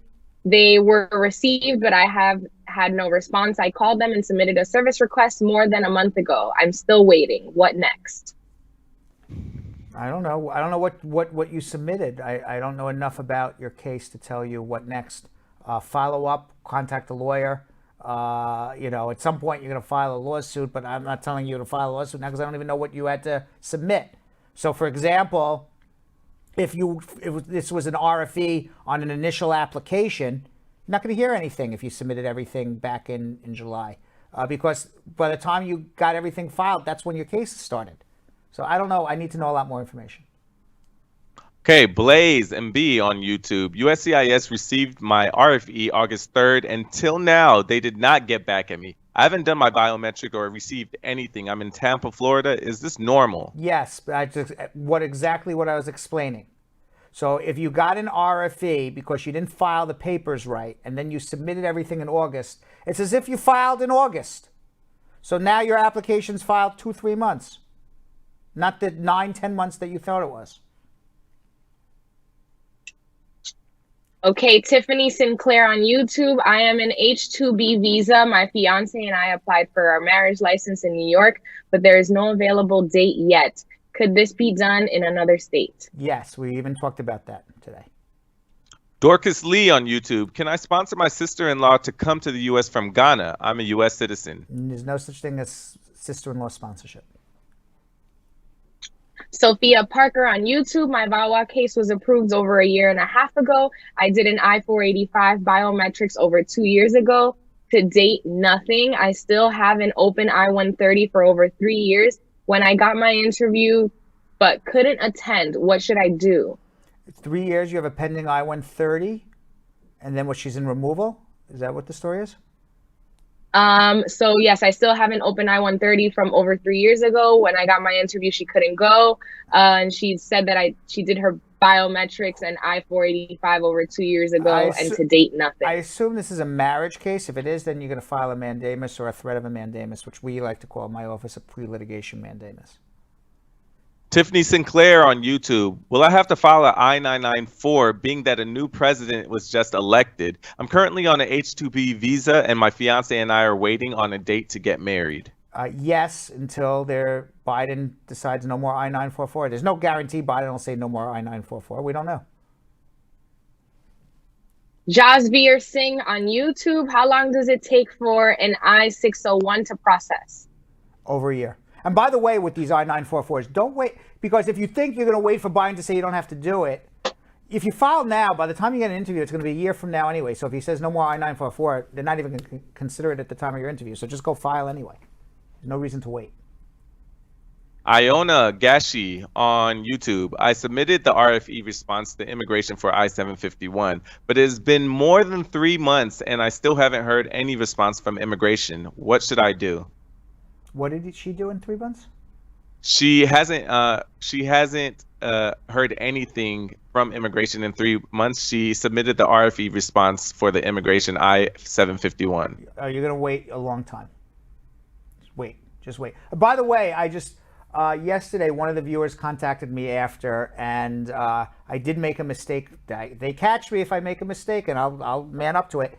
I had said yesterday that everyone has to take the new citizenship test after December 2nd, but I was actually wrong because it says it on their website. He pointed to me where the website. So I read something different actually, but the USCIS website says that only if you file after December 2nd will you have to do the new citizenship test. So if you do if you file before December 2nd, you're going to get the old citizenship test. So mea culpa on Uncle Brad. Oh, the one with lesser questions. Yes. Okay, God bless on YouTube. My 2-year green card expired June 2020. What should I prepare to send in for my 10 years? Proof that you and your husband live together and have a financial relationship. Henry on YouTube. If someone files for VAWA and I-485 concurrently with USCIS, will USCIS waive the filing fees? You can request it if you're below the poverty level. Mimi Natty on YouTube. I came on an Africa K1 visa, but my fiance kicked me out a month after while I was pregnant. Now my son is 7 years old. I'm not documented. What can I do? Well, if you didn't get married, you would have to, fall in love again, file an I-130, do a provisional waiver, go home and come back. Peterson on Instagram. Is it a problem if my wife and I don't live together and we don't have the same address? Will it remove my conditional green card? What do you think, Vanessa and Yo-Yo, after all of this time that we've been on this show? Absolutely. Do you think it's going to be a problem? I think so, yes, too. Absolutely. It is. I think it would definitely be a problem. I can answer that one for you at this point. Yes. All right, Faria on Instagram. My 87-year-old dad applied for an I-730 for my sister who was 18 at the time. It was approved. He is in Somalia and my sister lives in Uganda now. After Trump's Muslim ban, she did another interview and now she is pending security clearances. My dad was recently naturalized. Can he upgrade this case at this point, even though my sister is over 21? And how will the ban affect the case? The I-730 was approved in 2015. Well, yes, he should upgrade it. The ban does affect it. The ban's up December 31st. Trump can extend it, but Trump is out of office as of January 20th. So you got to assume by sometime in February, March, that ban is going to be lifted anyway. So contact the embassy, upgrade the case, and hopefully your relative will be here sometime in the spring or early summer. Avia on Facebook. I'm in the U.S. now. Can I apply for a work permit? I'm on a visiting visa and have been here for 2 weeks. No, there's no work permit to apply for after you've been here on a visitor's visa for 2 weeks. Bryant Williams on Facebook. I was released on parole from ICE detention. I applied for asylum and I submitted my asylum application at immigration court where I was detained. My court case was transferred where I live now, so my next master hearing is coming next month. Do I still need to file another asylum application? No, you already did. What you will have to do is maybe supplement what you've already filed, give a more detailed statement that doesn't contradict what you've already said, or perhaps add additional evidence, but you're not going to file a new form. Franklin Toomer on Facebook. In September, in September, I filed a form I-751 for my wife and stepson. To date, I have not received even a receipt number. My wife's mother and grandmother are in serious health conditions and she needs to travel. However, her temporary green card has expired. Is there a way I could use your services to request an emergency pass so she can travel as soon as possible? Yes, but you need proof that you filed the application. So you need to, if you didn't get a receipt, then hopefully they collected the money either if you did it online or they cashed your check or money order. But yes, the answer is yes. All right, two more. Moose V on Instagram. I came to this country when I was 14 years old. My dad is a citizen, but he never married my mom. So immigration said that I'm not a citizen because I was born out of wedlock. I am 50 now. We read this. Natalia Castro on Facebook. To get a replacement of I-94, do I have to file a form I-102? I couldn't find it online. Is there any other way to get a duplicate? I-102 if you can't find it online. Or you can do a FOIA.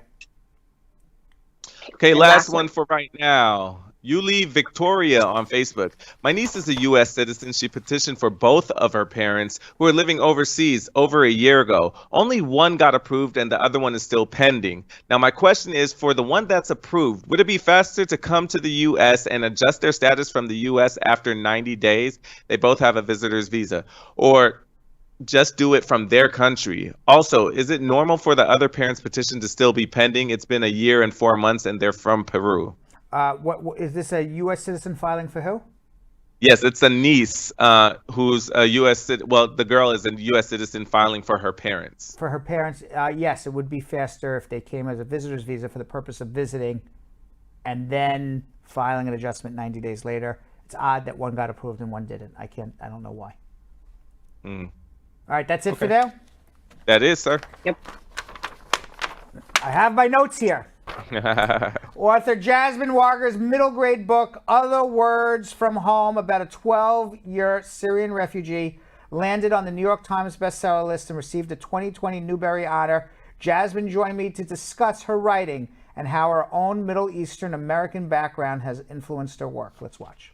Jasmine Warga is a Jordanian-American author whose middle grade book, Other Words for Home, about the journey of a 12-year-old Syrian refugee, hit the New York Times bestseller list and has earned multiple awards, including the esteemed John Newbery Honor. She is also the author of 2 young adult books, which has been translated into over 25 different languages. Jasmine joins me today to discuss her writing and her career. Welcome, Jasmine, and thank you very much for coming on Bradshaw Live.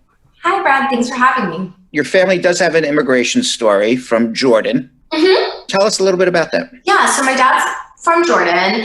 He was born in Amman and he went to medical school in Jordan and then was lucky enough to get the opportunity to do a residency in Canada, which is his first foray into North America.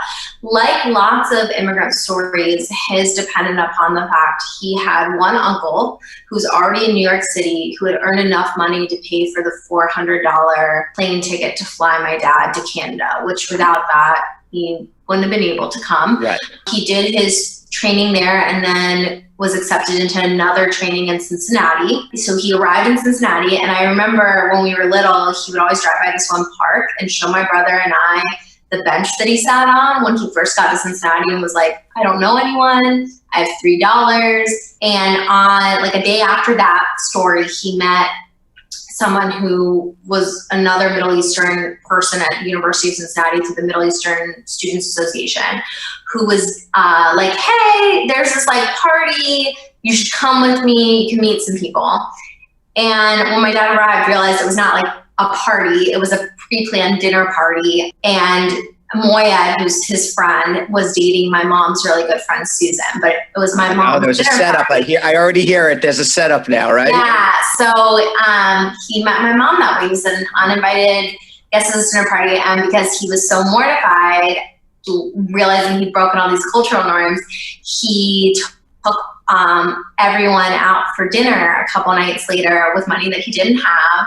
He always says, but he wanted to see my mom again. And so that was sort of how they met. And then I guess your mom was born in America. My mom was born in America, So yeah. then after they got married, she sponsored him for his green card. Yeah. So he got his citizenship when I was in first grade. And I remember we went to the ceremony all together. And before that, because I'd been like kindergarten, first grade, we were learning similar things to what he had to learn for the citizenship test. So we would practice together, like That's funny. Pledge of Allegiance. So what is Other Words from Home about? The book is about a 12-year-old girl named Jude who, due to the growing conflict in her home country of Syria, was forced to move across the Atlantic Ocean with her mother, leaving her dad and her brother back in Syria.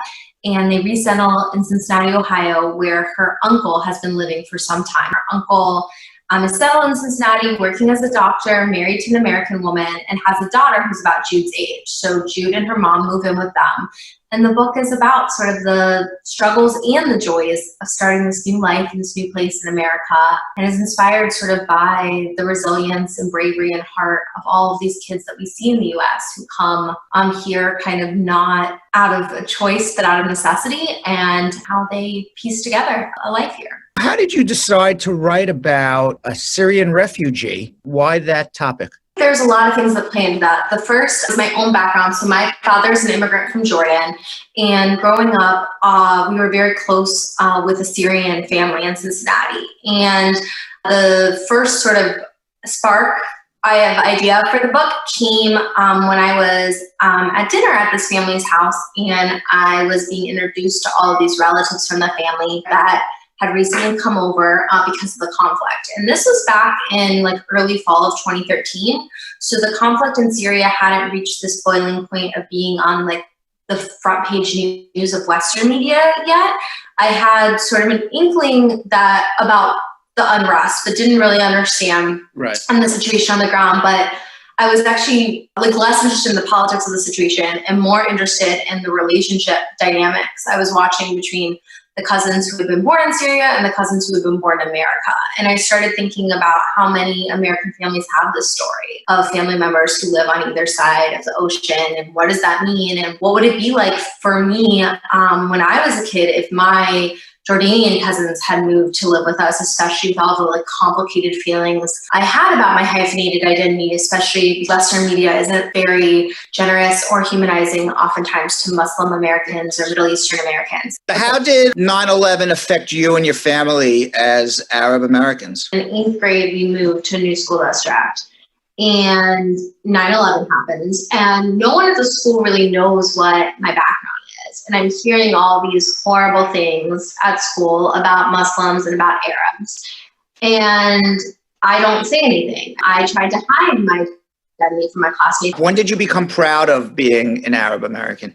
I think around 17 it started to change, and I think it was from being exposed to like more post-colonial lit. Like I remember reading like White Teeth by Zadie Smith and having this epiphany of like all the things that I was afraid of about my identity were the things that gave me a unique perspective. I didn't find books particularly about Arab Americans or Muslim Americans, but I found books about the immigrant experience, and that sort of made me realize this was something that I had a lot that I wanted to say. It made me again like want to write these books so other kids don't spend a long part of their adolescence feeling like they have to choose between their identities. Like I felt like I could only be American or I could be Muslim. Like that's what the media was telling me. And I want to write these books that kind of blend those hyphenates together and show that like that is a fully American thing and a fully American story. How much do you touch on in the book the actual immigration process and how difficult it is to leave Syria to come to America? I knew specifically that I wanted to write about a refugee like Jude, who, while her journey is full of struggles, is an immensely privileged refugee story, and that she already has family in the United States. Her uncle's fairly well off in the US, working as a doctor, and is able to afford this plane ticket to bring her and her mother to the US. I, in my head, envisioned that what happened is they were able to obtain a legal visa, and then probably that visa has expired somewhere in the book, but those details aren't really in the book. But that's I guess, the path that I saw a lot in refugee communities. Before the Syrian war, that was what would happen. People would get a visa, come here and not leave. But since the war, there is no embassy to go get a visa. Exactly. Do you touch on Islamophobia? Do you touch on how she's treated by other children? So there's a pivotal moment in the book where a terror attack occurs, not even in the US. I think it's left vague, but it's implied that it's somewhere in Europe. And it's Jude's first experience with what the news cycle is like here in the US when an Islamic terror attack happens. And her friend, one of her friends at school who's also Muslim, tells her, like, now you're going to learn what it's like to be Muslim in America, how you're going to be asked to apologize for this thing you had nothing to do with, disavow it, etc. And later on, a couple of days after, Jude has a pretty tense situation with a passerby on the street because it was just a couple weeks ago that she started wearing a hijab or a headscarf, and all of the comments and misunderstandings about that practice. So I think the book like definitely dives into those things. I view books for young people as conversation starters. Like I want to hold space for kids to be able to read this book and then ask questions about Islamophobia or talk about it, as opposed to like trying to tell them exactly how they should feel about it, but more hopefully spark curiosity. Can you tell us what the Newbery Award is? Yes, the Newbery Award is an award that's given out annually by the American Library Association, or colloquially in children's publishing known as ALA. And every year there's a different committee of librarians, and they read 500 books a year. Like the committee looks at basically all of the potential books that could qualify. You just have to have a book that was published within the year by a US publisher. And they debate it out, and the process is kind of secretive. And then on the day of the ALA Awards, early in the morning, so my phone started ringing at what was like 5 a.m. Chicago time. And I heard the committee's chair's voice telling me that the book was a John Newbery Honor book. And I started crying because growing up, I remember those books. Those are the books we read in school that had the stickers, and it's such an American award. And so to see this sticker on this particular book saying that this story is an American award is meaningful to me in a way that's like much bigger than just the career implications. It meant a lot to me in the bigger scheme of what that means for saying that like Muslim kids are American kids and Arab kids are American kids, and that sticker kind of validates that sentiment.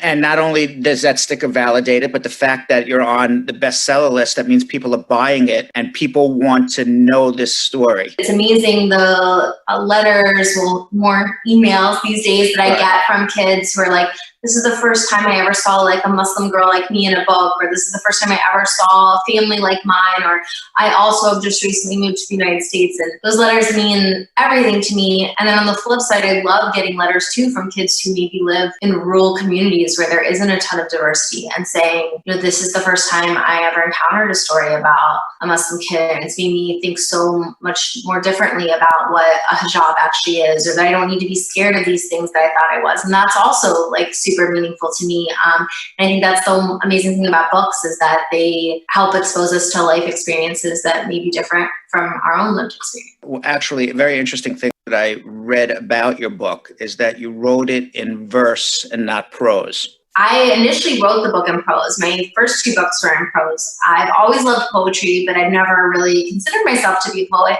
in part because I thought of poetry as just being like Shakespeare sonnets. And it wasn't until I got to college and was introduced to more contemporary modern poetry that has a free verse form, which is what the book is. And so I actually feel like lots of kids love free verse because they realize that poetry doesn't have to be this like stuffy, unmoving thing. It's more just like kind of sparse, easy to read, fast reading poems, which luckily has been great for ESL kids, which I didn't even think about when I was writing the book, but I hear from teachers now that it works really well for them because it's these like shorter sentences and lots of white space. Right.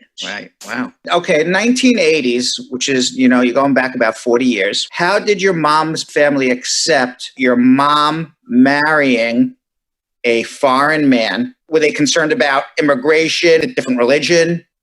Yeah, all of those things. And I'd say they didn't feel great about it. I would say they're still Islamophobic in the way that I think lots of people kind of decentralize their racism of like they learn to accept my dad and obviously they accept my brother and I, but they like in their heads somehow were different than like what Fox News is talking about. From the time you decided to be a professional writer to the time when you started where you were able to survive as a writer, how many years did it take? So I got serious about trying to actually write for publication in like the last quarter of my senior year. So let's just say that's like March of 2010.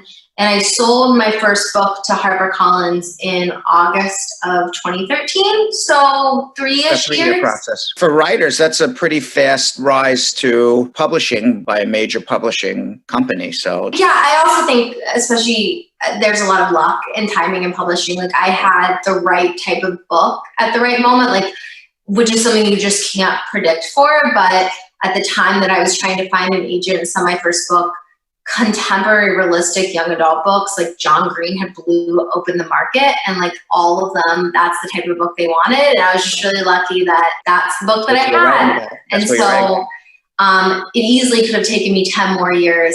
So what are you working on now? My next book is coming out in May of 2021, and it's called The Shape of Thunder, and it's another middle grade novel that kind of deals with the trauma of mass gun violence, what it's like to be a kid today and go to school and not necessarily feel safe. So where can people find all your books? Anywhere that books are sold. Also, obviously on Amazon or on BarnesandNoble.com, Target.com. What is your American dream? That it means something different to everybody, and have you achieved it? So the first thing is broader and it's bigger than myself, is that my dream is for America to be the America that so many immigrants dream of, which is this place where no matter what your color is, your religion is, your gender, your sexual orientation, that you have an equitable chance at achieving your dreams. And right now, I think we all know America falls short of that, but my dream is for it to be that place, especially for our kids.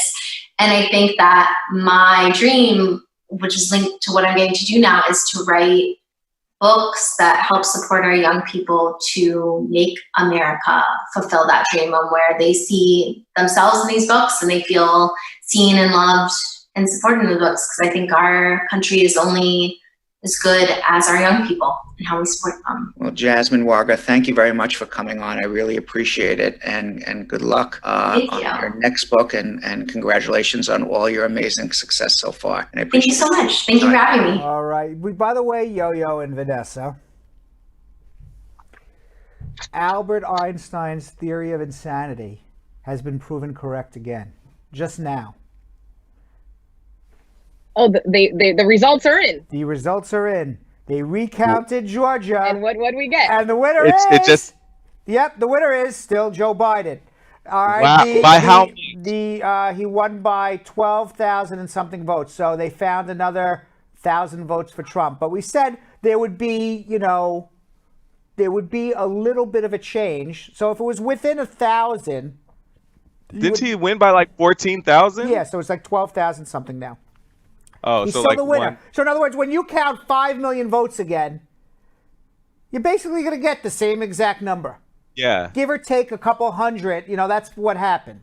So Georgia's going to certify for Biden. Michigan looks like they're going to certify for Biden. Trump's going to, the crybaby is going to leave the White House and say he won, but it got stolen from him. Raise a lot of money. Get his little crybaby paws in there with that money. Little paws. That's wild. Yeah. All right. We're going to answer 9 immigration questions in 50 seconds. And if we don't, I'm going to be a crybaby because I'm going to be blown up to smithereens. Uncle Brad's going to be the crybaby. You don't want that to happen. Right. All right. On your first words. Okay. Can a 10-year green card holder marry someone undocumented and get them an EAD? No. Maybe if they're in legal If your status. DS-260, and AOS is DQ from NVC, does it mean everything was accepted? I don't know what DQ means. Can you invest less than Documentally qualified, I $900,000? guess yes. 3 what? Can you invest less than $900,000 and get an investor visa? Not anymore. Does applying for an F1 visa affect the K1 visa application? Does apply? Yes, because your F1 is non-immigrant intent. It's a fraud. My husband petitioned for me and has Obamacare. Can he add me on? He totally got screwed. No. That was crap. What's going on? That was just so bad. I'm not even going to bother. All right. First of all, those were a lot of trick. By the way, those were a lot of trick questions because there's a lot of different investor visas. Okay, so if you're talking about the $1 million investor visa, yes, you got to invest $1 million. Okay, but there's E visas, there's L visas, there's all sorts of visas where you can invest less than $1 million.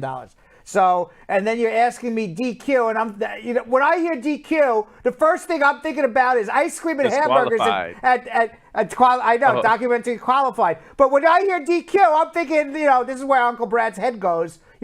Ice cream and hamburgers at the Dairy Queen. Okay, so I'm like, if you go to the Dairy Queen and file, I'm like, you're not filing anything at the Dairy Queen. You're getting ice cream and hamburgers at the Dairy Queen. And then what was the other question?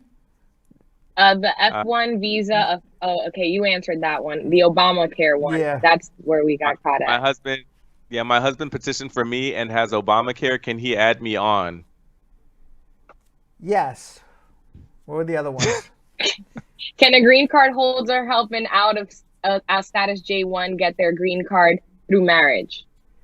Well, you see, okay, again, out of status. That was the question. Because at first I didn't hear out of status. I just heard green card holder filing. Then I said, oh, wait, I think she said out of status. So then I said yes. Then I said no. But then the answer could be yes because your green card holder could be 240. The person out of status could be 245I. So, trick questions. Tricky. Yeah, it's tricky. All right. All right. Tomorrow, do we do a speed round in the pop-ups tomorrow or no? I don't even remember. We can decide tomorrow, right? Let's just decide tomorrow. Yeah. It's however you feel. I want to cry. I know how the crybaby feels when you lose. When you lose, I now know what it feels like to be a cry. I want to cry too. But at least they looked shorter, but there was just more information needed for these speed round questions. So I disqualify this speed round. You know what I have to say about? You know what I have to say about? You know what I have to say about those questions? You gotta be kidding me! That's 3 gallons of bullshit in a 2-gallon bucket. I agree. That's what I gotta say. You gotta be kidding me. Comments of the day. I've been waiting to use that button for a while. That's perfect.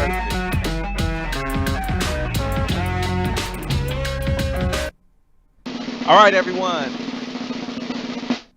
Our first comment of the day comes from the beautiful Sophia R. Gray saying, Happy International Men's Day, Uncle Brad and Yo-Yo and all the men on the show. Oh. I didn't even know it was International Men's Day. I didn't know it was International Men's Day because if I knew that, I would have let off the schmooze and been so proud to be a man. Me too. Nobody told me that. Who comes up with these international holidays? I want to be a part of that committee. I feel like there's a new one every day. Our There next should be an comment of- International Brad Day. International Bradshaw Day? Live. Why don't we have Bradshaw Live Day? We can Yeah, we it can should make be we can we can make an application. There's an Yeah. application to be made. We can make this International Bradshaw Live Day. I would be down for that. I think we would get enough petitions signed. Or And signed then petitions. reason to celebrate. Followed by International Ness-Quick Day. Oh. And the day February 15th we're gonna make International Yo-Yo Day. Dr. Love. The day after Right, Valentine's Dr. Day. Love. Yeah, in Right. case Isn't any that- heartbreaks on the 14th. The 14th You is Valentine's. gotta cure it. Isn't that like the sideline girl day? The sideline guy and girl day? The 15th? Oh, I don't know. Because you I don't know spend that. it with them on Yeah, the 14th. Oh, it's the sideline. Oh, I didn't know that one. Yo-Yo, I don't wanna- giving his secrets out. Yo-Yo, giving his secrets out. Our next comment of the day, focus gentlemen, comes from our VIP, Carol Anderson the Tiger. Viewers from Jamaica and Brazil, wow, I love it. You are all welcome. You are all in the perfect place to listen to immigration questions and learn a lot more. Yes. I agree. yes. I agree. Why not? I agree. Love that. All right, what else? All right, our third one comes from Eulene King saying, "Hey, Brad, Yo-Yo, and Vanessa, squad up. Always a pleasure hanging out with you on evenings. Thanks, Brad, for always taking time to give hope to immigrants in these trying times. We love you guys, and we Thank love you you. very much. Thank you. Yeah, And our last comment of the day, we've been waiting for this Uh-oh. one today, we've been waiting. comes from Jeremy Goldberg on this lovely Poetry Thursday. Hey, And it reads, hey, hey, hey, here's what I see. The only move to make is to join the Brad Show's VIP page on Facebook right now, all day, every day. More mess up VIPs. his- Get those questions in. That's not a poem. No, it was she added on. Oh, my God. Join the Read the VIP. poem. I can't read it. I don't have my glasses on. Read it. It's What does it hey, say? hey, hey, here's what I see. The only move to make is to join Bradshaw's VIP. Ah! And Oh, then I didn't Vanessa, read it with the right and then Vanessa, she just added. Look. ad-libbed everything. Can't mess up J Rhymes' okay? rhyme. All got right. So tomorrow, guys, Vanessa, Yo-Yo, wait, come back to me one second. But tomorrow we're gonna have a pop-up, which means we Yes. don't come on our regular scheduled time. We come on at a different time. So what does Yes. that mean? The only way you would know when we're gonna be on is what do you have to do? You have to hit the notification. There is always a bell that notifies you, and make sure you read it and say, "Notify me when this show goes live." Is that on It's the Facebook or only way. YouTube? On both. On both. Facebook, YouTube. All right. You have to subscribe on YouTube, and it'll send you a notification as well. It's so easy, and you'll be a part of the squad. All right. And it's always a fun show It on is fun. pop-ups. It is fun. Yeah. All right. Thanks for joining. Great job, guys. Vanessa, Yo-Yo. Great job. Julian, the TriCaster Great guy. job, Brad. He's got two Yes. arms and a foot. Oh, I just come along for the ride. Thanks for watching. And We'll see look you tomorrow. good. So, Sam, as part of the production, we have to say this disclaimer at the end of the show. Do you mind reading it for me? Okay, but you know, Brad, I have to do everything around here. It's bad enough I've got to remember everything that happened on the episode from the previous day. Forget it. I'll do it. The proceeding was information only and not specific legal advice. Consult an attorney about your individual situation. Prior successful results do not guarantee a similar outcome in the future. To make an appointment with the Spar and Bernstein law firm located at 225 Broadway in New York City, call 1-800-529-5465. That's 1-800-529-5465. Easy to remember, 1-800-LAW-LINK. That's 1-800-LAWLINK. Once again, make a call to 1-800-529-5465. And of course, link up with the law offices of Spar and Bernstein, located at 225 Broadway on the 5th floor. If I were you out there, make the call, make the link, make the connection, make it Spar and Bernstein. 1-800-LAWLINK. That's 1-800 1-800-529-5465. And now conveniently located in Hartford, Connecticut on 1 Congress Street. Visit us in Connecticut or in New York at 225 Broadway. That's 1-800-529-5465. 1-800-LAW-LINK, 1-800-529-5465.